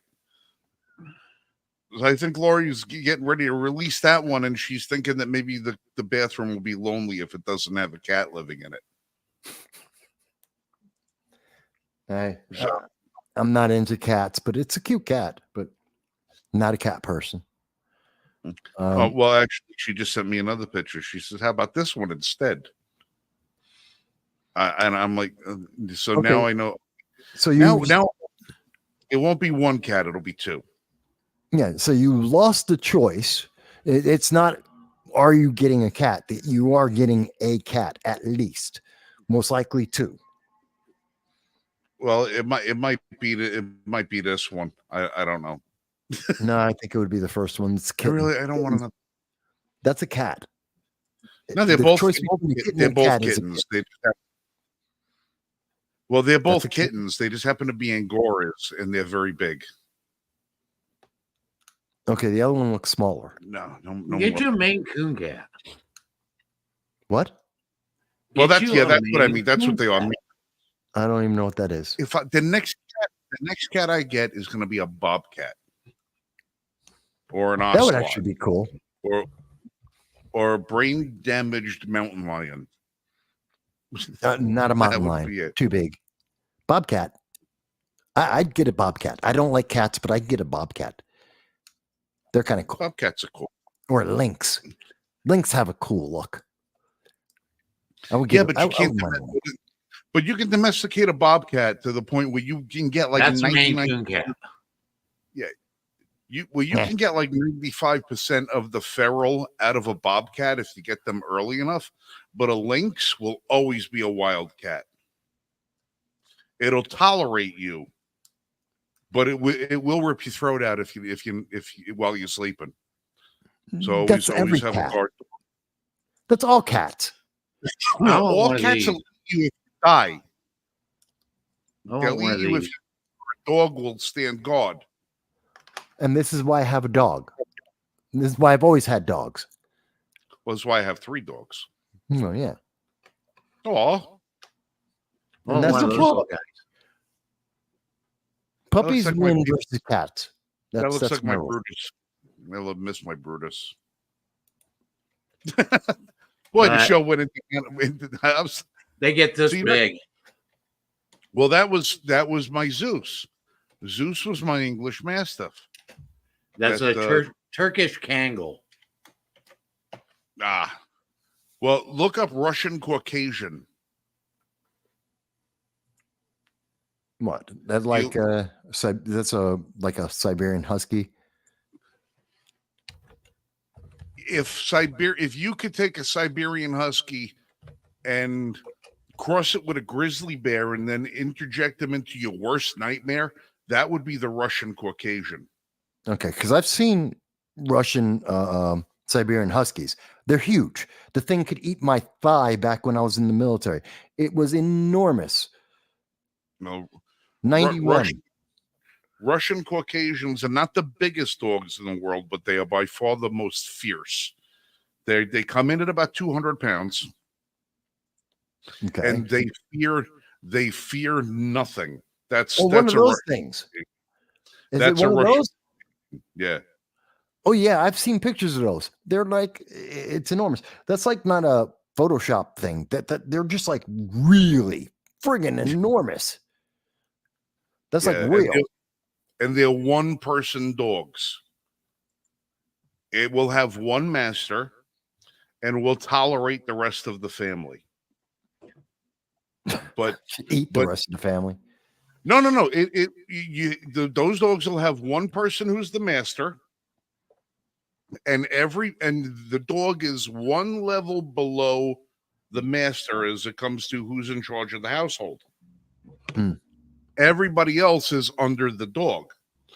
The dog looks at everybody as that's my responsibility to protect those things. Those are all parts of the herd. So it doesn't matter. You could have a canary in the house. The dog will defend the canary to the same level of degree that it will defend your children or your livestock. That's the Kangal. Yeah. But it'll only take orders from one person. Okay. And here's the fun part. You don't get to decide who that person is. The dog picks it. So when you bring one home, the dog figures out who the boss is. Well, see, right up until there, it sounded like my chows. I used to have pure blood chows. And my male black chow was exactly like that. And he loved me. Loved my black chow. He was a good dog. Kangals are herd protective dogs. And they are very independent. They will submit to an alpha figure, but they believe that everybody in their territory are their charge, and they are to everything and everyone and everything in their territory is their charge, and they are charged to protect them. And they will protect them to the death. And you got to be very careful with those dogs about what you introduce to them as far as adding to the herd. You know, like you could add, if you have a bunch of sheep and you add a sheep to them, you know, they're not going to think about other, you know, but if you have one of them and you say, oh, I'm going to bring home another puppy, and you bring home another puppy, he's going to look at that puppy as a threat too. Yeah. Until they established, okay, that puppy's now part of the herd. But if you say, I'm going to bring home another dog, put him in the backyard and introduce him to Floppy, that ain't going to go well. You open the door. No. You don't have to open the door. Floppy's going to rip the door off the hinges, go out there and eat the other dog before you have a chance to make an introduction. Yeah, anything it sees as perceives as a threat, it will go after. But they are very calm, very gentle natured animals. But if they perceive something as a threat to something that they feel they are charged with protecting, they will protect it. That's most dogs, and it's so completely unlike the United States government. The United States government treats American citizens like a cat with its humans or toys. Doesn't care. I wish we had a government that treated us like we were puppies. That it actually loved us, protected us, worked with us. I want a government that acted like a puppy. That would be even better. That did what we told it to do, that grew up, respected us, and defended us, and didn't try to steal from us. That took from us what we give it, was happy that we were there being the master of that dog, and would do what we asked it to do because it was supposed to. That didn't look at us as pets, but understood that we were the ones in charge. Right. Yeah, that would be ideal. Yeah. Now, that's the way our government's supposed to work. Well, yeah, it used to be like that a long time ago. Now, Mike, you know Bozic. He's got his farm that we go up and shoot at. Right. He's got something called Andalusian Shepherds or something like that. Yeah, those are huge dogs too. Those are good dogs. My God, they look like, he's got two of them up there. They look like polar bears. They swear to God, they look like polar bears. These gigantic, absolutely huge, monstrous dogs. And you look at them and you say, my God, they can't get out of their own way. They're big, slow, lumbering dogs. Well, he's got razor wire fences around the entire perimeter of his place because he's got sheep up there. And his wife does herding with border collies. Right. These wire fences are like 6.5 feet high, 7 feet high, 8 feet in some spots. These dogs stand next to the fence, and all you see is the dog all of a sudden levitates straight up in the air, moves over 2 feet, and then comes back down again. Doesn't even touch the water. You don't even see how the hell the dog did it, but these big dogs that you think, my God, he couldn't, you couldn't look at him. He's probably slow. He's just the dog jumps like an Olympic high jumper, whoop, right over the fence. And man, those dogs are fast. You don't want to get in their way. When they see a threat, man, all you see is a dust trail behind them. And he's got the paws on him are like the size of my hands, and I got big hands. He's got big giant paws. We're beautiful dogs, but very shy around people. Very, very shy. Again, this is how our government should be. This is how our government should be. Yeah. I got an argument with someone about the purpose of the government. What was it said? We should be someone. I was doing a live stream, and it was they wish that the government would just trade with people instead of bomb people, which I think is a fundamental misunderstanding of the world today, specifically, because we have countries like Iran. They don't want to trade with us. No. They don't care about the money. They want us dead. Period. Full stop. China doesn't want to trade with us. They want us to be oppressed. They want us to submit. Full stop. Russia wants to crush this country and to take us over. They want to own us. Full stop. Trade is not an option. And there's so many people who don't understand that it's a fundamental reality. I love the whole rainbows and Pollyanna, and we're all on unicorns and everything's fantastic. Yeah, if we just hug people, everything will be great. No, there are bad people in the world. There are bad governments in the world, and we really need to react and pay attention to this, and we have to pay attention to the consequences. Well, and that's something we have to understand. In order for there to be good, there must be evil. And that's why we have protection. That's why we have the protection. Okay. In order for there to be good, there must be evil. Yeah. And whether your protection's a dog or a gun or an F-16, F-35, Abrams, Doesn't matter. It's all the same principle, because the world isn't Pollyanna. It's not a classic Disney movie. It's reality. Reality is reality. And you need to protect yourself. You have to be aware. You have to pay attention to your surroundings and the situation you're in, because bad people exist, and there are people in governments with bad intentions. And something that everyone needs to understand is government will never have your best intentions in mind. Government seeks power. Yeah. All governments. That was one of the reasons why the framers created a government of the people. They figured that the people would temper that quest for power. Well, we haven't done a very good job of it. Yeah. Now I'm starting to understand, as I get older, I'm starting to understand so much more why I believe it was Jefferson who was saying, we need a new constitution, we need a new revolution about every other generation. I get it. Because corruption, because power seeks to be absolute.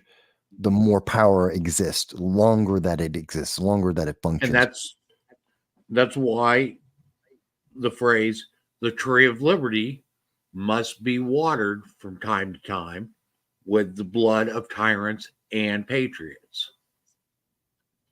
Yeah. It's a. But the snowflakes today hear that and they scream, "You're an istrophobe. You just want to kill everyone, bomb everyone." It's like, no, they hear that, and the first thing they assume is that you're anti-government. Well, I'm anti-progressive, yes, but anti-socialist, absolutely, with good reason. And there's good historical reason. It's not so much that I'm anti-governments. It is so much that it is that I'm pro-freedom and pro-constitution. That's it. Government happens to be in direct opposition of those two things in its current state. Yes, absolutely. Because we've corrupted it. It's become, I don't think anyone can look at the world, anyone who's been alive for more than 20 years can look at the world today and say, it's that the American government, forget the rest of the world. The rest of the world's been screwed for a long time. We're the leaders of the world, and we are becoming corrupt like everyone else. We are becoming just another nation. And remember when Obama was running around saying that American exceptionalism was a bad thing, that it didn't exist, that we should not believe in American exceptionalism? That was Obama who said that. And I think we didn't understand at the time how dangerous it is to consider America just another country. Because look at when you're just another one of those countries, what do? They don't have freedom of speech. They don't have the right to almost anything that we do and take for granted on a regular basis. And we're losing those things. We're becoming just like everyone else. It's the exact opposite, to use a movie quote from The Incredibles, with Syndrome. If everybody's a super, then no one is. Well, it's the exact opposite. If nobody's a super, then everyone's the same. We're going the opposite way. We're not raising everyone else up. We're just bringing us down to where everyone else is. Well, and that's just as bad. That was the whole premise behind No Child Left Behind. Okay, we started educating our children to the lowest common denominator. Dahl, to address your comment, which I thoroughly do agree with, Jefferson actually thought that was a good idea and tried to push that through. Where 20 years, 50 years, he wanted an automatic sunset on every law. Yeah, redo it all. He wanted to redo it all. And when that law came to its sunset period, then the Congress or the legislative body that was in at that time would either reenact it or they would terminate it, allow it to sunset. Or I think the compromise was the Convention of States, which would have given kind of the same option for the reset button. Mm-hmm. But that would have been it wasn't the Constitution that he was. That would reset the Constitution, not necessarily the laws written that was supposed to abide by it. Yeah, he wasn't. Dahl's not talking about the Constitution. He's talking about all legislation that's passed by Congress that should have a sunset clause. The Constitution will remain in effect. And basically what would happen is you do an amendment to the Constitution where every law would have an automatic sunset clause. And at the end of 20 years, Congress would revisit that and either allow it to sunset or reinstitute it for another 20 years. Right. They would have they would come up for review on the anniversary of their initial passing. Mm-hmm. And then they would be redebated, rewritten, revoted on, altered, whatever they would have to do so that it could keep up with what was going on at the time. And if you have laws that you don't need anymore, well, boom, you get rid of them. If they don't pass, they don't pass. I would like that because we have obviously we have way too many laws on the books. We were talking about vagrancy just a few moments ago, which if you wanted to enforce it today, you could arrest almost everybody who's under the age of 25. They have no cash in their pockets. They would not survive a test. Matter of fact, many of them don't even have IDs in their wallets because everything's on their phone. I can guarantee you that regardless of who you are, that there is a law on the books that you could be arrested, tried, found guilty of, and imprisoned for. Yeah, sure. Every American citizen is a felon in some capacity. Yeah, there's absolutely a law. We have too many laws. There's absolutely, like I said, there's the vagrancy as an example. That's a misdemeanor, but again, it's every state, every city, every community has a vagrancy law. And today, I'd say roughly about 90% of the youth, those who are 25 and under, would not pass those vagrancy laws as just, and that's a simple thing. Now imagine all the laws, what they used to call them, the blue laws that are out there. There's so many. They got blue laws on everything, from drinking or working on a Sunday. You can't work on a Sunday. You can't drink on a Sunday. Can't purchase alcohol on a Sunday or cigarettes. You can't have sex. When Pete Soma, who appears on the show from time to time, shows up in comments more or less, when his wife passed the bar exam, and we had a little celebratory hoo-ha over there, I got her the book. It's illegal to tie your alligator to a fire hydrant. What? That's the title of the book. It's illegal to tie your alligator to a fire hydrant. And it's a list. Now, this is going back quite a few years now. It was a list then of, I think, 1,000 of the most popular or ridiculed or most ridiculous blue laws in the United States. There were 1,000 at that time. Oh, you can go through. There's various websites around that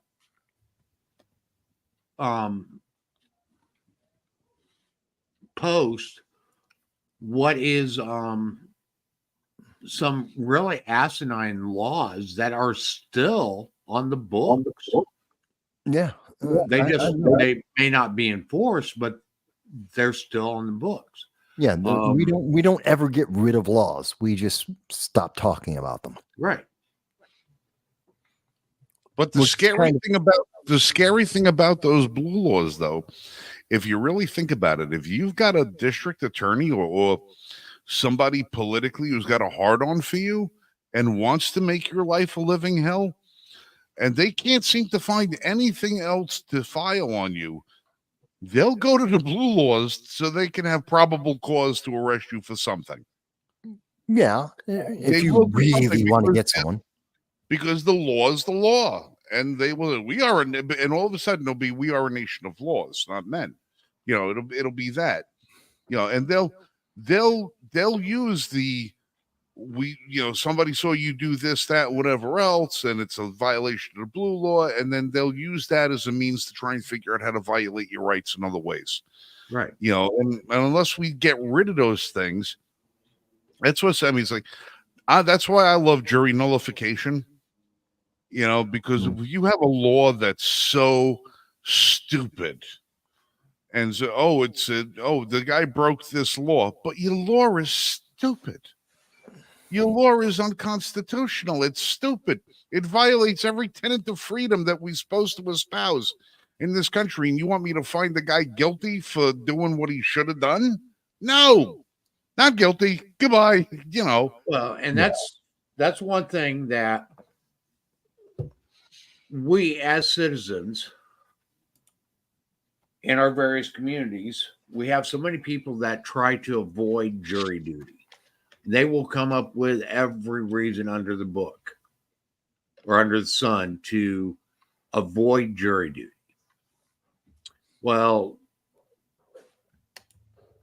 our juries, whether it be the grand jury or whether it be a trial jury, are our protection against egregious laws. And we need to start looking at juries not so much as the thing that we need to try to avoid at all costs, but we need to start looking at juries as this is our means to repair our nation. The juror in America is just as much a check on government as the voter in America. It is just as important because when you sit in that jury box, you are holding the government on trial for what they're trying to do to a citizen. Whether what they're trying to do is legitimate, legal, illegal, illegitimate, whatever the case is, you are that person that is holding them in check. They have to follow the rules the same way the citizen does.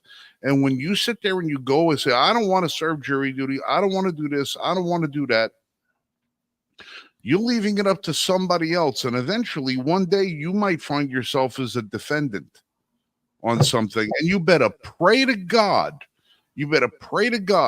that somehow through the jury selection process, somebody who has an adherence to the Constitution took it more seriously than you did. Because your life is going to be up on the line at that point. Watch what happens within 5 years. I'd say 5 years. They will try to substitute AI into jury trials. Watch it happen. Watch it. I'm saying it now. That's my prediction. Within 5 years, someone is going to try and suggest, and they'll start at the low level, misdemeanors or the ticket disputes. It'll go to traffic court first. It'll go to traffic court first, where everything's already on video, everything's on photograph. A computer can analyze it and decide whether you were guilty or not. Doesn't give you the benefit of the doubt. It's just going to be, yes, you made the turn illegally. Yes, you went through the light. Yes, you were speeding. They're going to automate it. And then no longer will you have the right to face your accuser. You'll no longer have a right to appeal a decision. Because it's being made by something that's more intelligent than somebody that could make a mistake. Yeah. And they're going to go with that. That'll be the start. You'll know that once they do that, 3 years, within 3 years of the day they start doing that level, they'll be trying to put it into criminal trials, and watch, it'll happen. It's going to happen within 5 years, maybe 10 at the most, but I think it's within 5 years. I think we should start developing an AI political candidate. They already had one, Max Headroom. And he was actually a pretty good candidate compared to everyone we've gotten so far. Actually, if I remember right, he got quite a few votes. Yeah, he did. He did. Max Headroom. Okay, the young people who are watching this have absolutely no idea. All right. Max had to give you a brief background. Max Headroom was portrayed by the actor Matt Frewer. Yes. In the 1980s, and he was a spokesperson for the Pepsi Cola company. And what he was supposed to be a futuristic individual, and he was made up in all of his makeup and made to have that a very 80s techno funk thing, and he appeared in commercials. Eventually, Max Headroom went on to get his own television series. Yes, 6 seconds. Well, you know where Max Headroom originally came from, don't you? He was actually doing a skit. No. The original Max Headroom was a hacking of WGN in Chicago. No, I did not know about that. Yes. And this is what appeared on WGN in Chicago for about, I think it was about 5 minutes before they were able to take it over. And then this guy was able to hack into another television broadcast studio in Chicago and did the same. Don't play audio. We'll get blocked in the world again. This is not audio. Okay. Oh, that's the picture. Yeah, I remember that picture. Yes. I remember that. This happened in the 80s. Yeah, I remember. And it is still an open investigation. They do not know to this day who did this. This is where Max Headroom actually came from. Yeah, I remember some kind of scandal about that. Kind of. It was the 80s. Now, the question is, did Matt Frewer have ever anything to do with that? Because he went on later to be the person who played Max Headroom. Yeah. In the commercials for Pepsi and all the rest of that. Maybe he may have done it and then just capitalized. It's like an arsonist setting the fire and then watching the burn. Could be. He's never admitted that.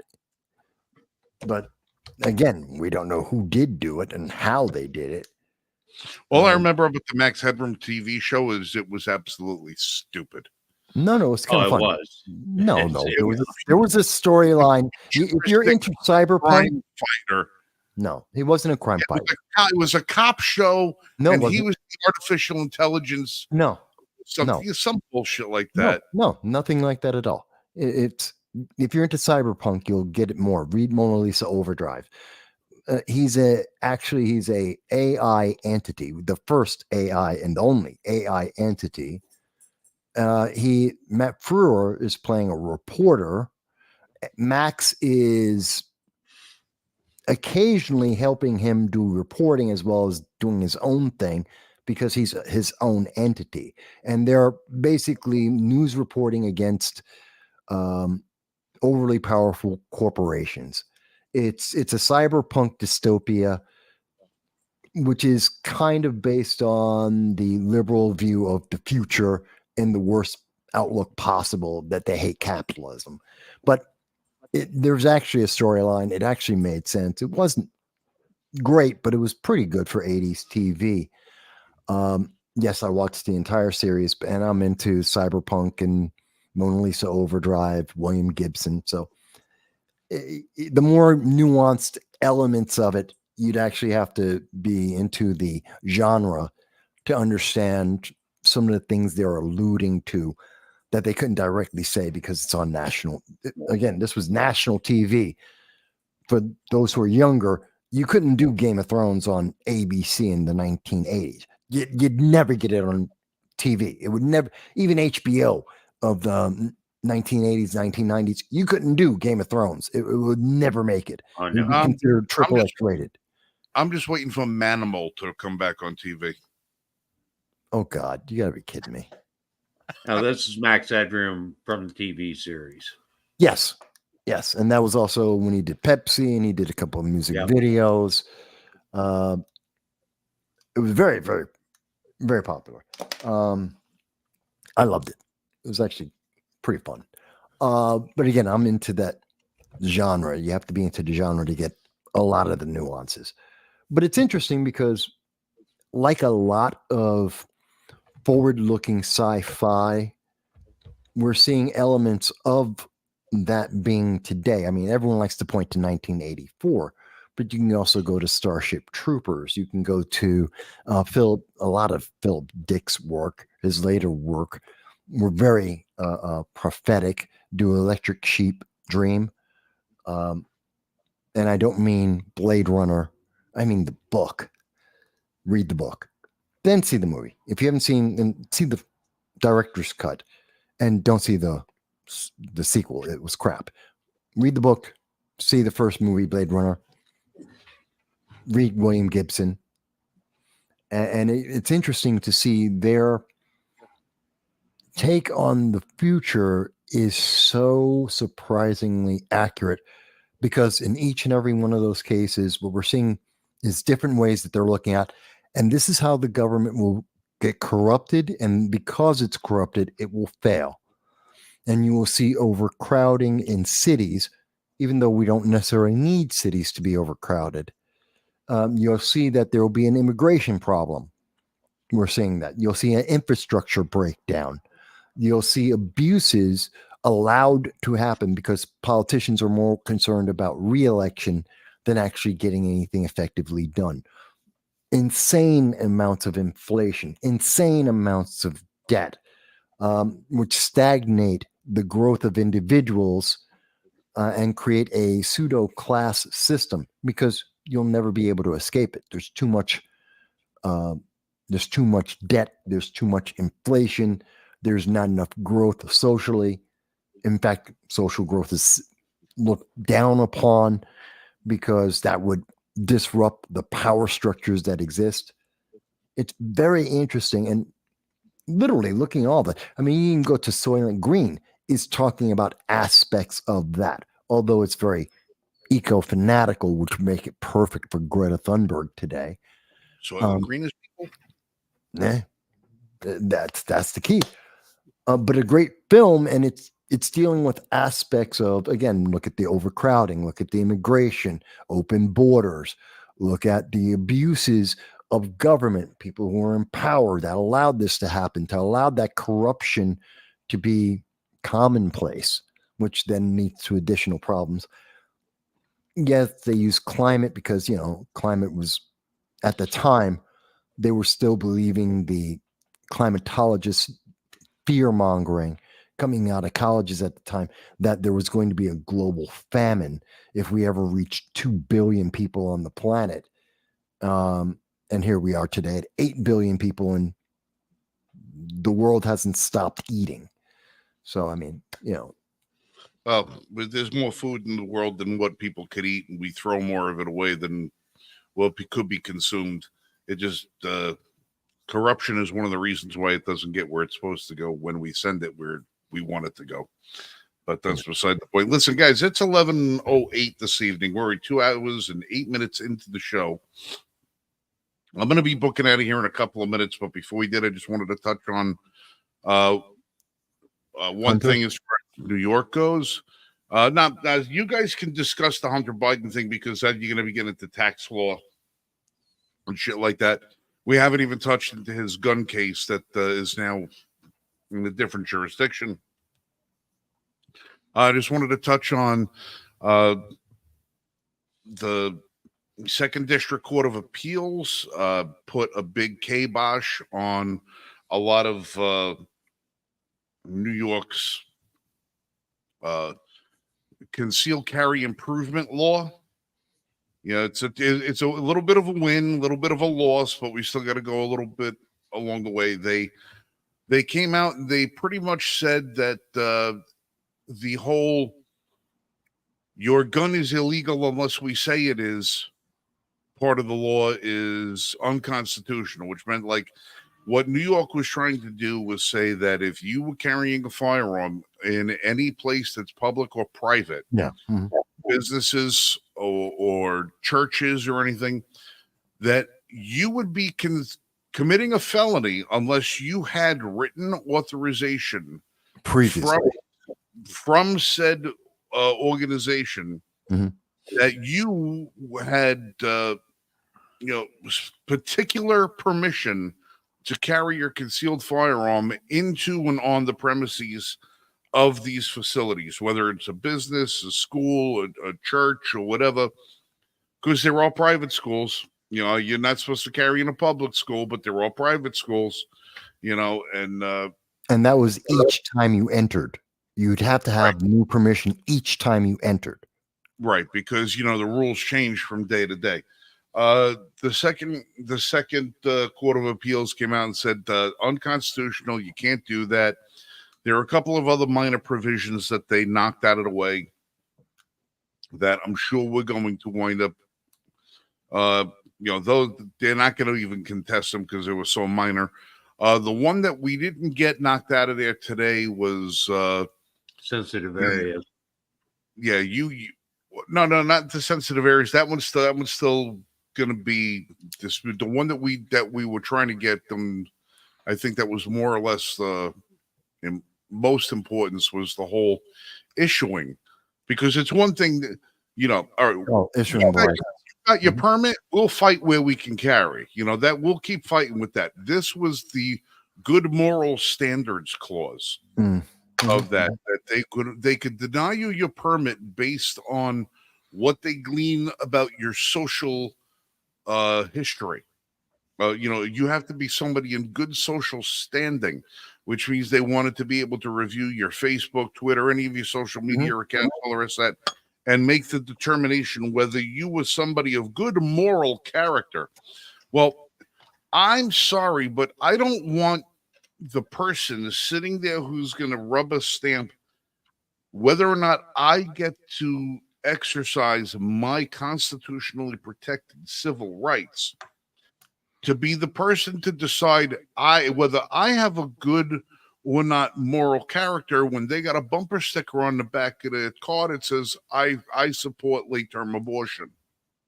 You do not get to determine what my moral character is or what the moral character of anybody else is. All you have to determine is if I'm a prohibited person by law, meaning am I a felon?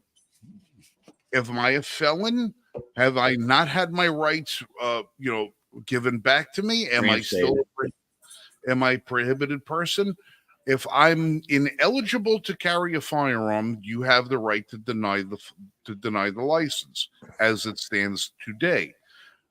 You should not have the ability to deny me my civil rights based on what your perception of my morality is, because morality is subjective. Well, it's a purity test. They're trying to institute a purity test. Are you pure enough for me to say yes? And you can never, it's easy to say you're not pure. Oh, you support Israel, not Hamas. You voted for the wrong guy. You voted for the orange man. You believe in MAGA. You don't want crypto. I mean, there are a billion and one things. You didn't go and march with BLM. You marched with BLM, but you didn't try and burn down a building. You never passed the purity test. Right. I don't want the state being the arbiter of what my morality is. We are the arbiter of what the morality of the law is. That's why when you pass laws that we don't like, we subject the elected officials to being pulled out. We throw you the hell out. We don't like what you did. We get rid of you. It's not for you to decide which one of your citizens agrees with your moral code of conduct. If we're a felon or we're not a felon, that's the issue for me. The whole sensitive area things, listen, that's going to all shake itself out over time. We'll beat all of that because we'll have the evidence that says, oh, you don't want us carrying here. Well, look at what happens when you don't. And Bobby Gunslinger, who doesn't give a shit about your law, decides to go in there and start killing people, Specifically because he knows no one's carrying there. Yeah. Well, you know what? There's going to be enough Jack Wilson challenges out there and enough Stephen Willifords out there to show why that's a bad idea to restrict people's rights from where they can carry. So we'll beat them on evidence. I want to beat them on this whole thing that they don't get to judge who the hell we are as people. Well, besides one of the objections wasn't just the purity test, but also the invasion of privacy. It's a Fourth Amendment violation. The government has no need nor right to find out what I do. That's not in the prerogative of government. Government has no need of, oh gee, what do you feel about movies, TV, personalities, politicians, political preferences, dating? They have no need to know any of that. I don't care if you're running around trying to get handwritten copies of Mein Kampf that were, signed by Goebbels himself. It doesn't matter. That's your private life. The government doesn't need to know that, because quite honestly, even if you're doing that, doesn't mean you're an evil person. There's that great example of that TV show, CSI, I think it was, where the one guy is going around and he's a Adolf Hitler. Many people may or may not be aware. Early in his life, he wanted to be a painter. He made a lot of paintings.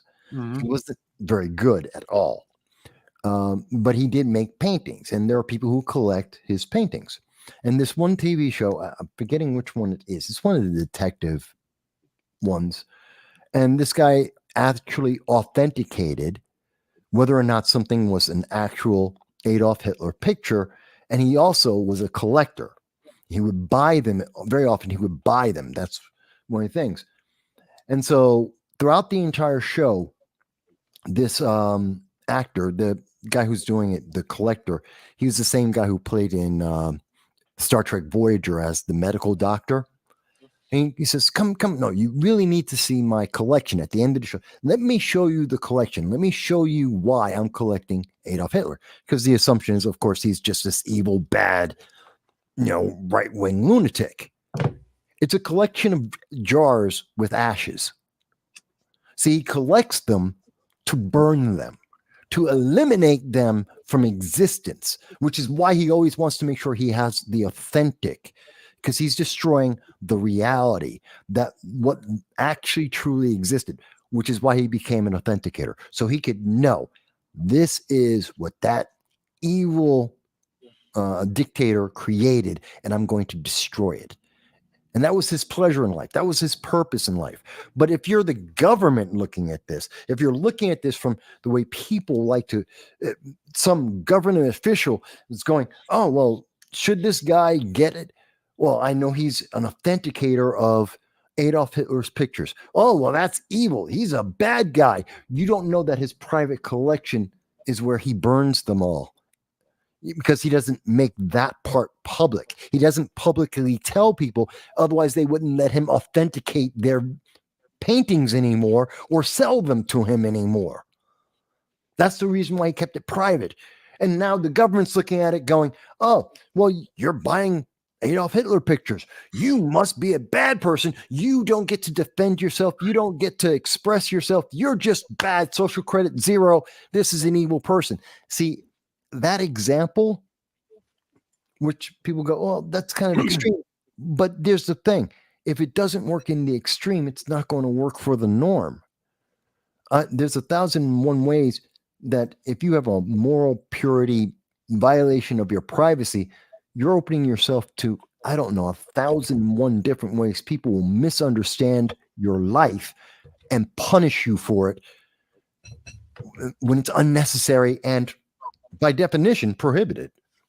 Well, there's another, I forget the other movie that I saw that kid got in trouble at school. They searched his locker, searched his book bags and all the rest of that. And they found a swastika armband in the kid's stuff. Right. And he wouldn't tell them what it was for. So they suspend him because his kid's got a swastika armband. And he's a Nazi, he's a neo-Nazis, this is that. He says that he would not tell them what it was about. He says, it's none of your business why I have that. It's none of your business, none of your business, none of your business. Turns out the kid was in an after-school musical for The Sound of Music. Which would make sense. And it's part of his costume. Yeah. And he's already he's in school that day wearing brown shirt, brown pants, black shoes. The only thing he needs to complete the outfit to go on stage for the dress rehearsal is the swastika that he didn't want to wear in school. But they go through that. And he was not embarrassed that he had to wear the swastika because it was part of his costume. He was just embarrassed that he was part of the theater company. He didn't want to let nobody know. He was kind of shy about it.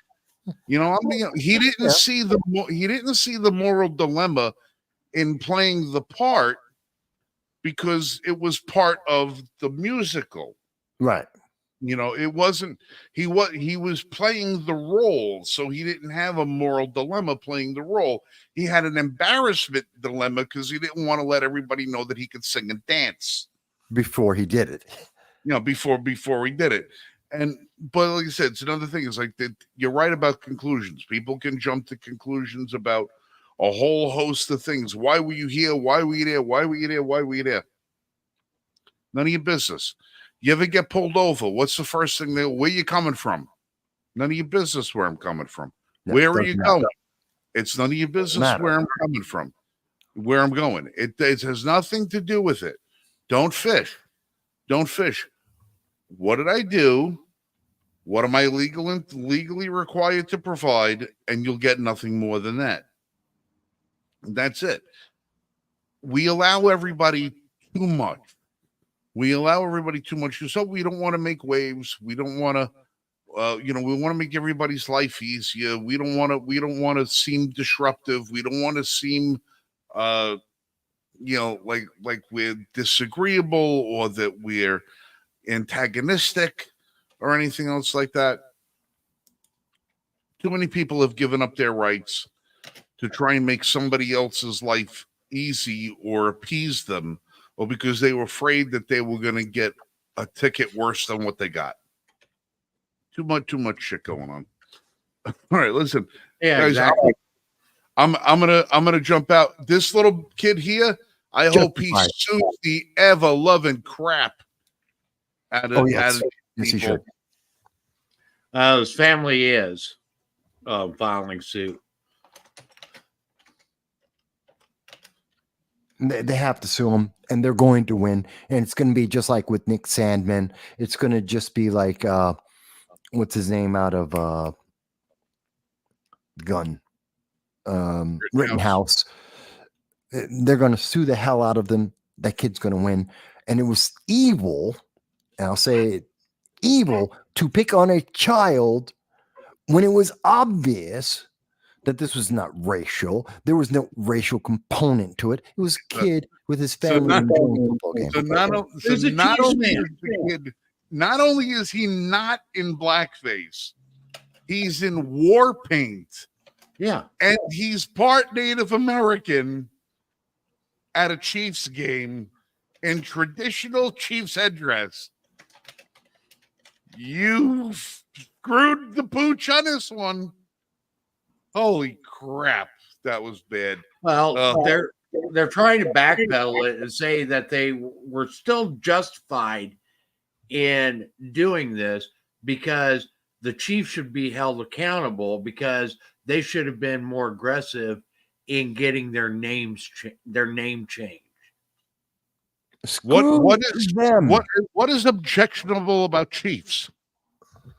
Because it is objectionable to the native people. The native people are also suing the Washington. That's why Washington Redskins had to change their name. No, they didn't. They're being sued by the family of the people, the family of the artist who drew the Redskins logo after his own grandfather, because he says this was an honor.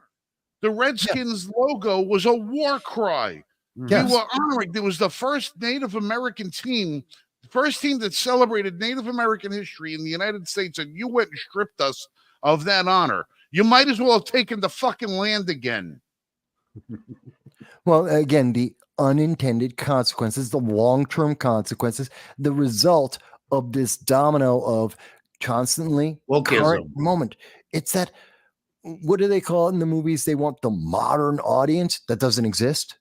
The modern audience that screams, we need to have this. We have feelings and we have desires and you have to fulfill them. Not that we're actually going to pay for anything. Not that we're actually going to consume anything. Not that we're part of the fan base of anything. We just have a temporary, momentary desire and you need to fulfill it without considering any of the consequences of this, because the fans don't want this. The rest of the audience doesn't want this. But they're just filling it. They're just going to swamp. But those political activists ask for it. Yeah, but the political activists aren't your fan base. They're not the ones that are paying for the products. The reason why Star Wars lasted 40 years isn't because of some political minority screaming every day. It's because everyone in the world enjoyed it. Lord of the Rings has been around for almost a century in 60 different languages, beloved by people of every type, without ever once having to have people see myself represented in the book. It's just a damn good book. It's that same mentality. Oh, but the kid can't go in red face. Why not? Of course he can. That was a decision for his father to make. His father, sitting right next to him, made the decision, said, it's good for my kid. You have no right. Your feeling is not his obligation. He had his own feeling. He said, it's good for my kid. You don't have to like it. But not only did you say, I don't like it, you then lied about it. And you besmirched that child. You besmirched that family because of that individual writer's personal feelings and manipulation. That is so repugnant that he did that. And I can't wait until he gets sued. And I can't wait until that station, I think it was ESPN, they're going to lose their ass. And I want them to lose as much money as possible for this, so that it sends that message out there. Just because you have a feeling doesn't mean anyone else has an obligation. And if you want to push your feelings, screw you. You're going to pay for it. I'm just a dude playing a dude disguised as another dude. All right, listen, I'm jumping out of here. You guys can finish the discussion. I have dogs downstairs that is screaming, and I'm the only person here who can take them out tonight. So I'm going to leave you guys with my fond farewell of shoot straight and be safe. I'll see you guys next weekend. Don't forget about our coffee. Until then, what's that? Don't forget about our coffee. Oh no, I'm going to leave that up to you. I had to plug all that stuff last week. It gets to do it tonight. I got to go home and I got to go downstairs and do some other stuff. But listen, www.l1f.us. Make sure you stop there, become a member, and all the rest of that good stuff.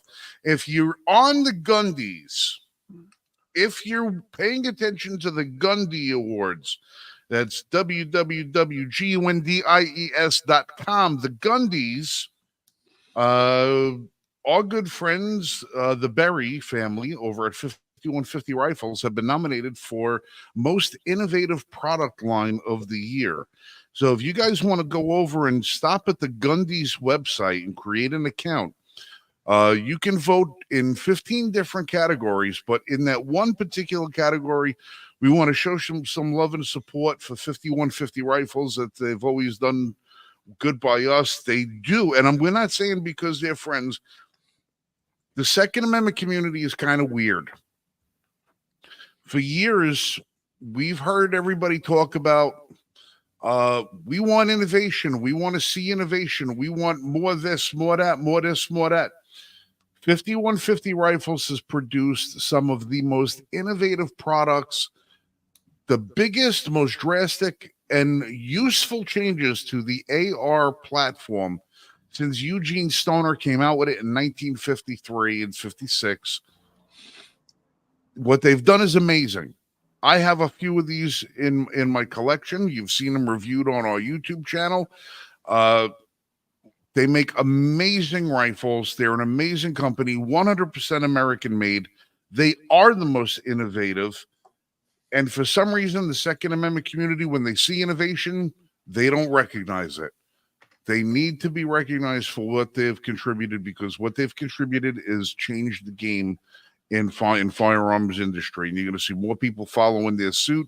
They are the originator, the innovator, the designer, the patent holder. 5150 Rifles. Go to the Gundies and vote for them tonight. And you get one vote a day. Like, share, subscribe, all the rest of that stuff. You get one vote for every email account you have, in case you have more than one. So register with them and get that done. We'd appreciate you helping and supporting them. They could really use it. Other companies pay a lot of money for that certain publicity. They put money into promotion, but not into product. Keith puts the money in his product, and he asks you to help him promote it. So with that, I'm going to sign out. Quality over quantity. Love you guys. Be safe. Shoot straight. Gentlemen, catch you on the flip side. Have a good night. All right. Have a good night. Woohoo! So, in terms of the coffee, by the way, if you're up at night like I often am, 2, 3 in the morning, tracking down these stories, it's whatever issue is important to you. It could be finding out about the latest way of abortion, late-term abortion. Your state's trying to convince you that late-term abortion up to the moment of birth is a good idea, and you're like, that doesn't seem to make sense to me. Maybe it's because you're worried about gun control. You're worried about you're a woman. You're, I don't know, 5'2", weigh 115, 120 pounds, maybe 90 pounds. And you want to defend yourself because you work second or third shift. And, you live in a bigger Democrat city, a city that's been under Democratic control for the last 60, 70, 100 years. And so therefore there's a lot of crime, and you want to protect yourself. So you're worried about these gun control laws stopping you from protecting yourself, and you happen to be up late at night for one of these reasons. You may want to get a cup of coffee, a good cup of coffee, a cup of coffee that will keep you awake, but yet make you feel, have flavor, be worth the cup of coffee, worth being up. I would suggest there is a link.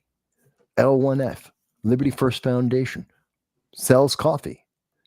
Go ahead and try some of the Liberty First Foundation coffee. Try the coffee that we have promoted there. So that'll help you stay awake at night as you find out ways that you can protect yourself, your family, your friends, to protect your freedom from those that would take it away from you. No matter what you believe or who you are, everyone can enjoy this coffee.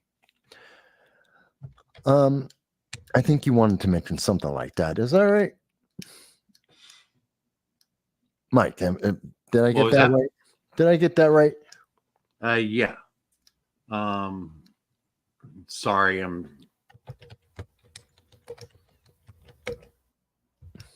You're typing, Mike. Yeah, I am. I'm looking for something. You gotta learn how to talk while you type. Yeah, I can't do that. It's essential. Otherwise, we get dead air, and I know you get, and then you're distracted. You're like, "What's going on?" I was typing. No. Yeah.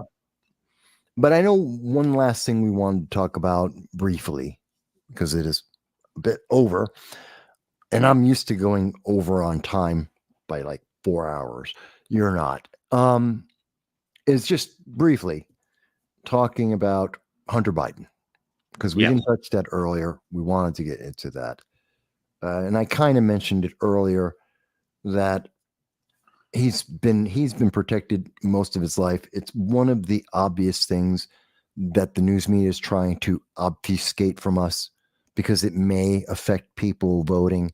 It's part of the fortification of in my opinion, part of the fortification of the 2024 election to hide this from people so that they don't change the way they vote. So that and go ahead. I agree. It is part of the fortification for the 2024 election. And honestly, it is a disservice to the American public. The American public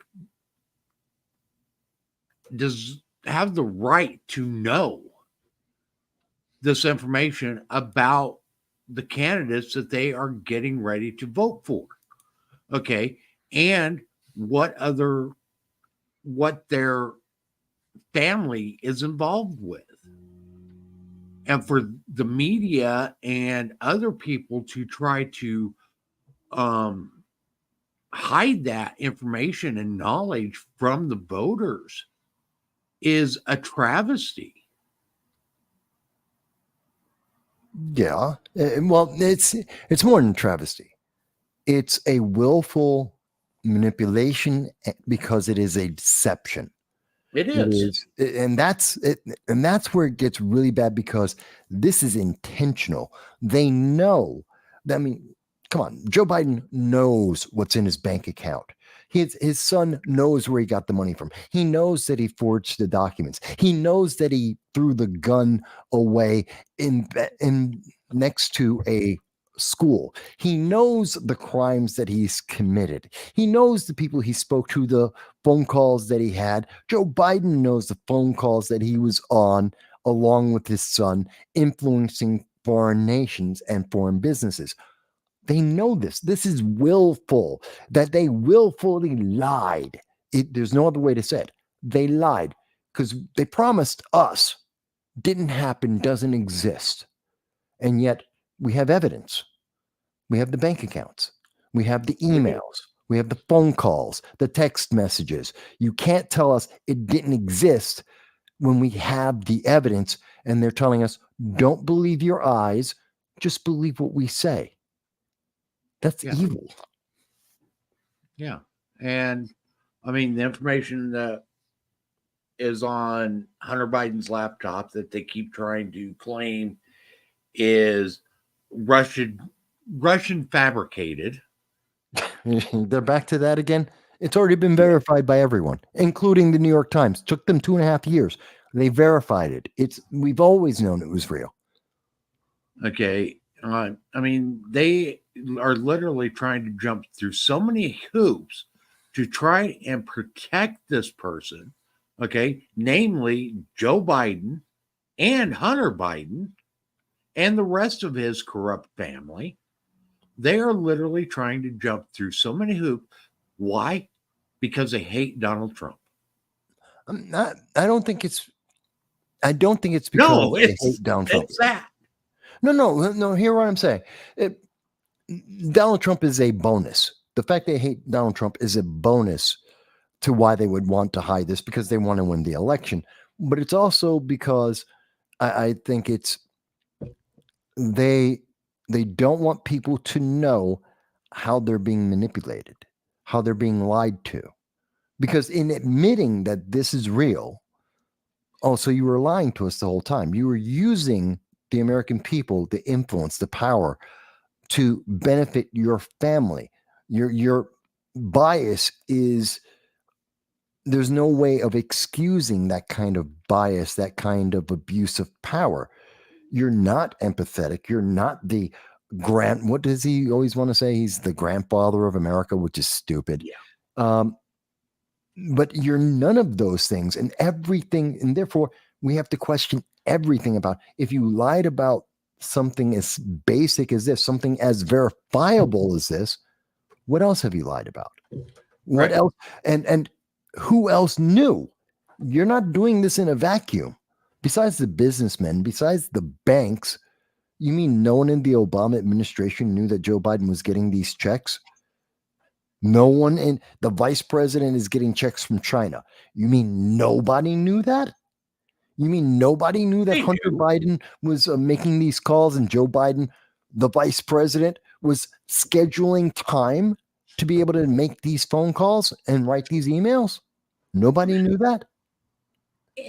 He bragged about it. Exactly. Joe Biden bragged about it.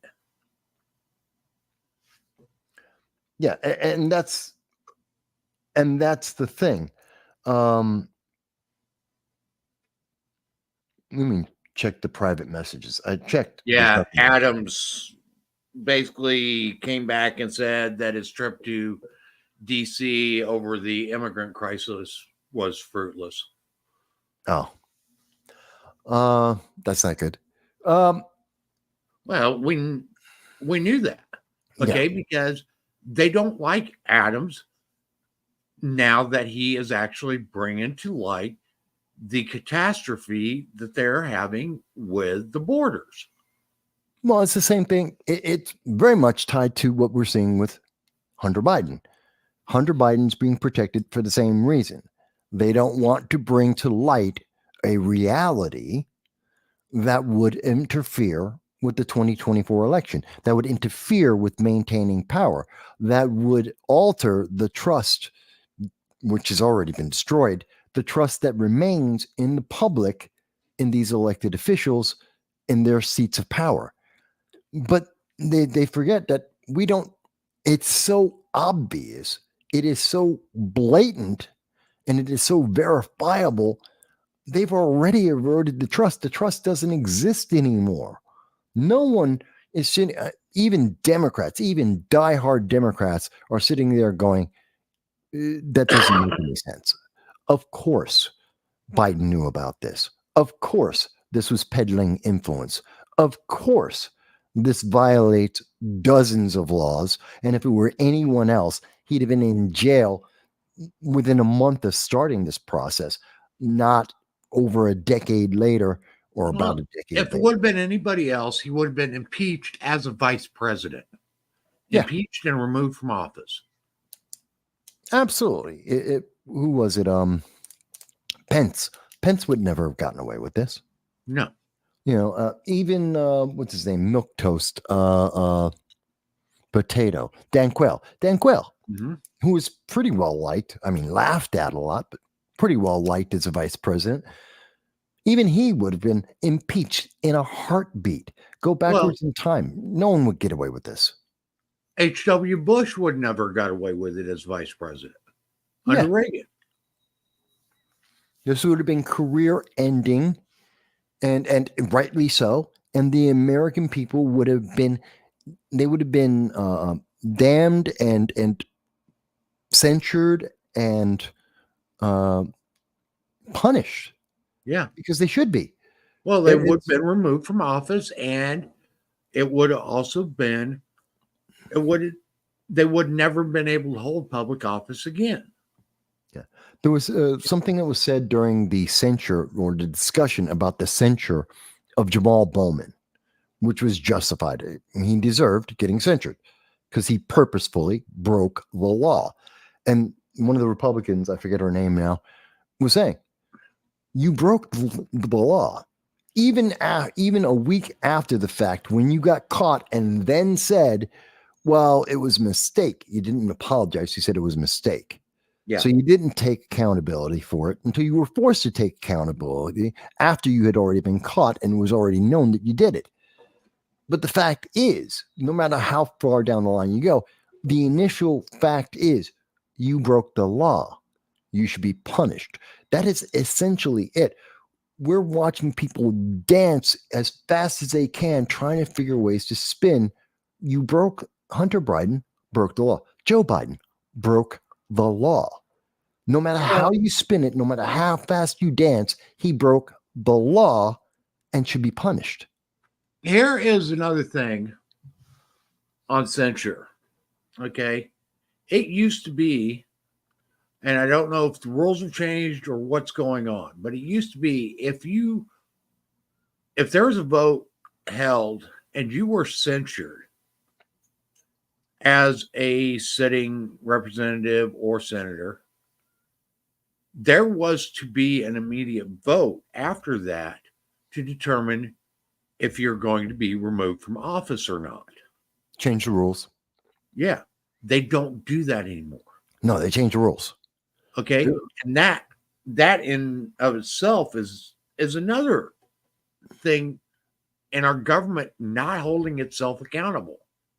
Yeah, I think they changed those rules after Charlie Rangel had his ethics violations for his mistake, as he said, with his $1 million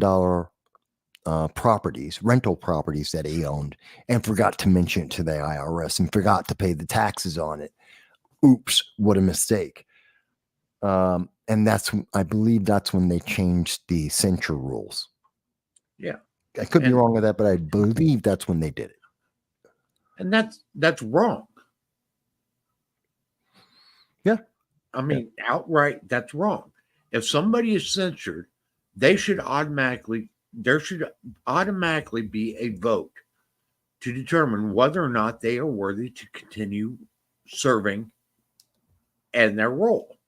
Well, yeah, because you've gotten to the point of high crime. That's why they were censured, which would then default to high crimes, misdemeanors, which would be the criteria for impeachment. Mm-hmm. Well, there is no impeachment of a U.S. representative or a U.S. senator. Okay. There is censure, which is akin to impeachment, and then there is removal from office. Right. Okay. But there is no actual impeachment process for those offices.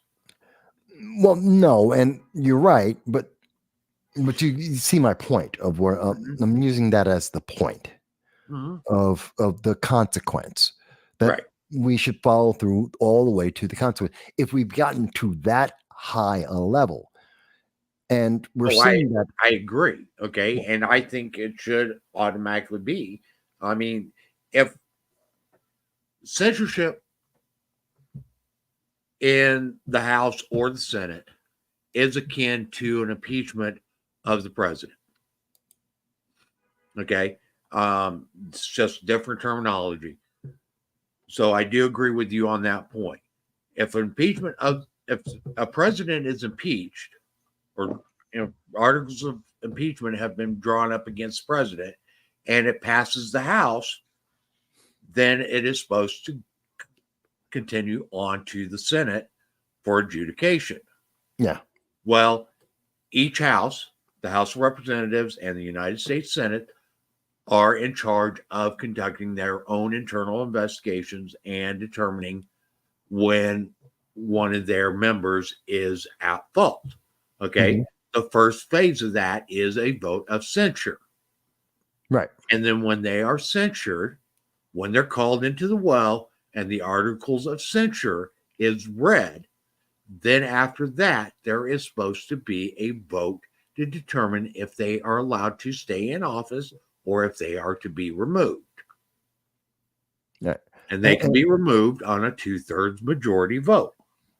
Now, here's the thing that we need to point out, because people will often point to, or I've heard recently people pointing to George Santos and saying, well, Mike, in my case, Mike, you said George Santos shouldn't have been expelled, but you're saying Jamal Bowman should be expelled, or at least voted on him being expelled. Here's the difference. George Santos didn't break a crime. He didn't commit a crime. There's no crime. There's no penalty. There's no deception, lying to people. That's bad. That's moral. And that may allow people to not vote for him, to reelect him. That's a separate issue. But there's no high crimes or misdemeanor. There's no high crime, no misdemeanor. Yes, he lied. Lying is not, unless you're sworn under oath, you're not committing a crime. That's not perjury. And so expelling him, which is against what the people voted for, whether they rightly or wrongly voted for him, doesn't matter. They voted for this man.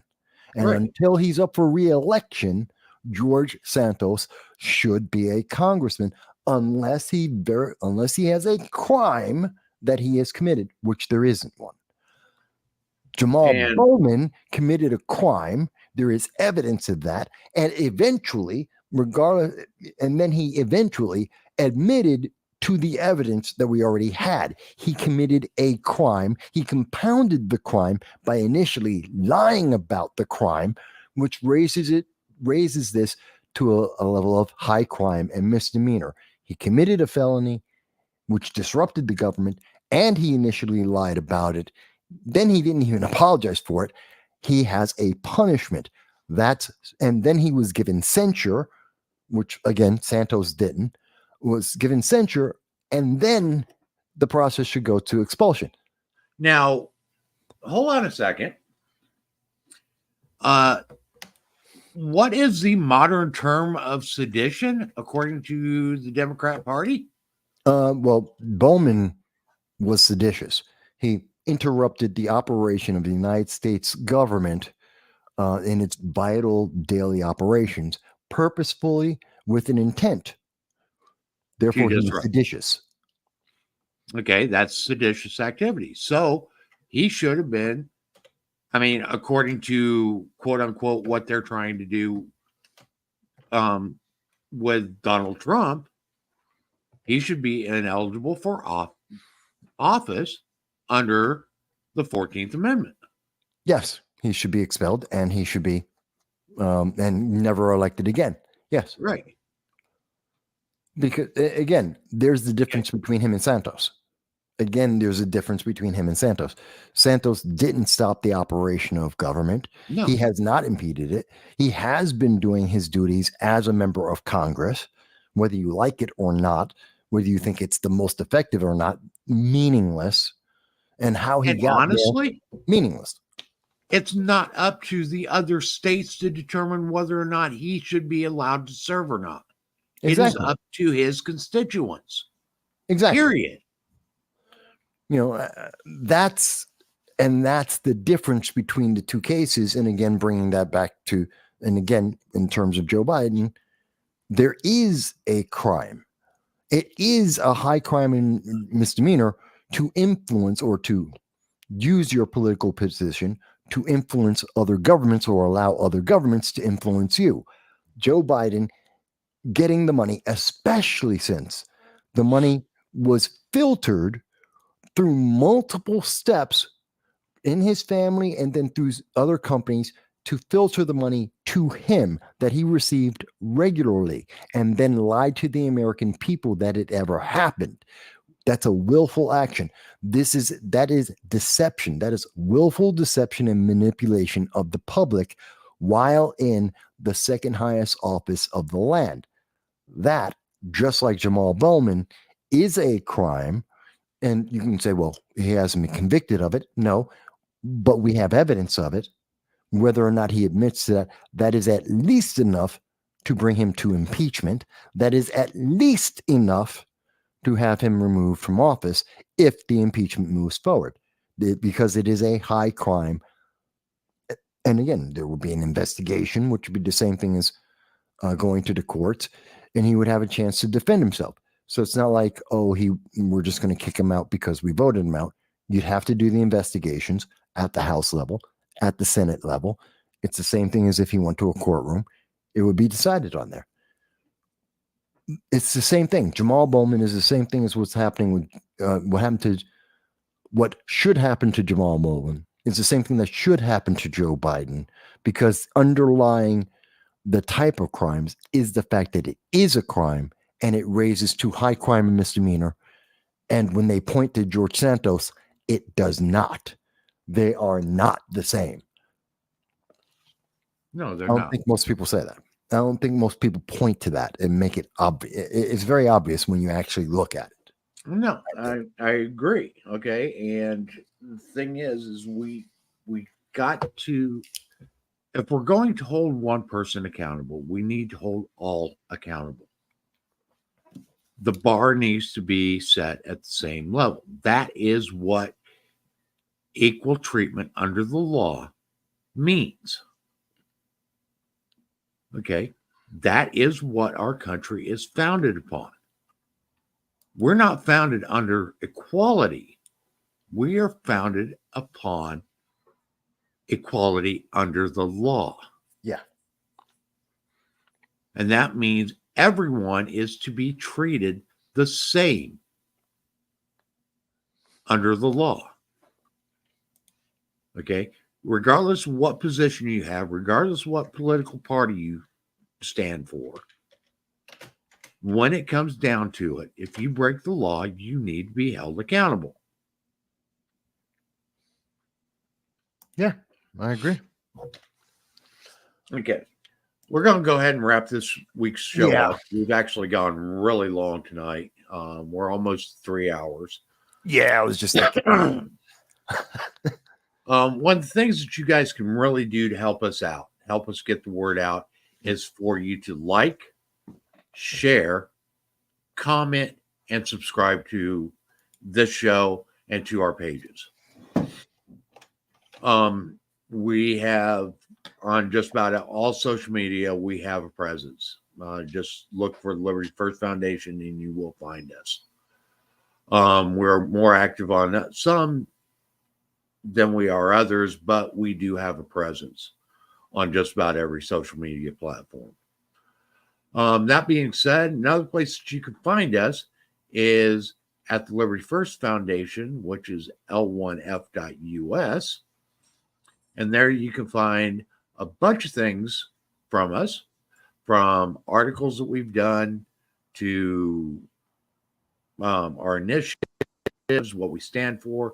You can find out a lot about us, various initiatives that we are working on, how we're founded, and who some of the supporters and so forth that we are.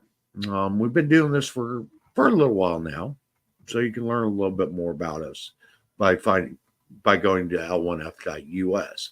While you're there, check out our membership drive promotion. Here you can find out the information about how to join the Liberty First Foundation and what some of those benefits are. If you scroll down to the bottom, you can find where you can fill out the information to become a member. Okay, that can help us out. Also, something else is, as you can see on the side of our website, there are places where you can make a donation to the Liberty First Foundation, which all that will help us to get the word out and help us to move forward as we push to restore the United States back to its constitutional foundation. We are working on multiple lawsuits and other actions that will help to start us writing our course back to what the founding principles were, which was a government of the people, by the people, and for the people. And that's what we're doing. We are trying to restore the United States back to its constitutional foundation. And once we get it back to a constitutional foundation, then we all have a voice. We aren't subjected to the powers that be. We are no longer beholding to government, but government is beholding to us. Mm-hmm. We're here every Friday night, 9 p.m. Eastern Time. And we hope that you join us. We appreciate everybody that's in the chat. Thank you, everybody, for watching, and we will see you next week.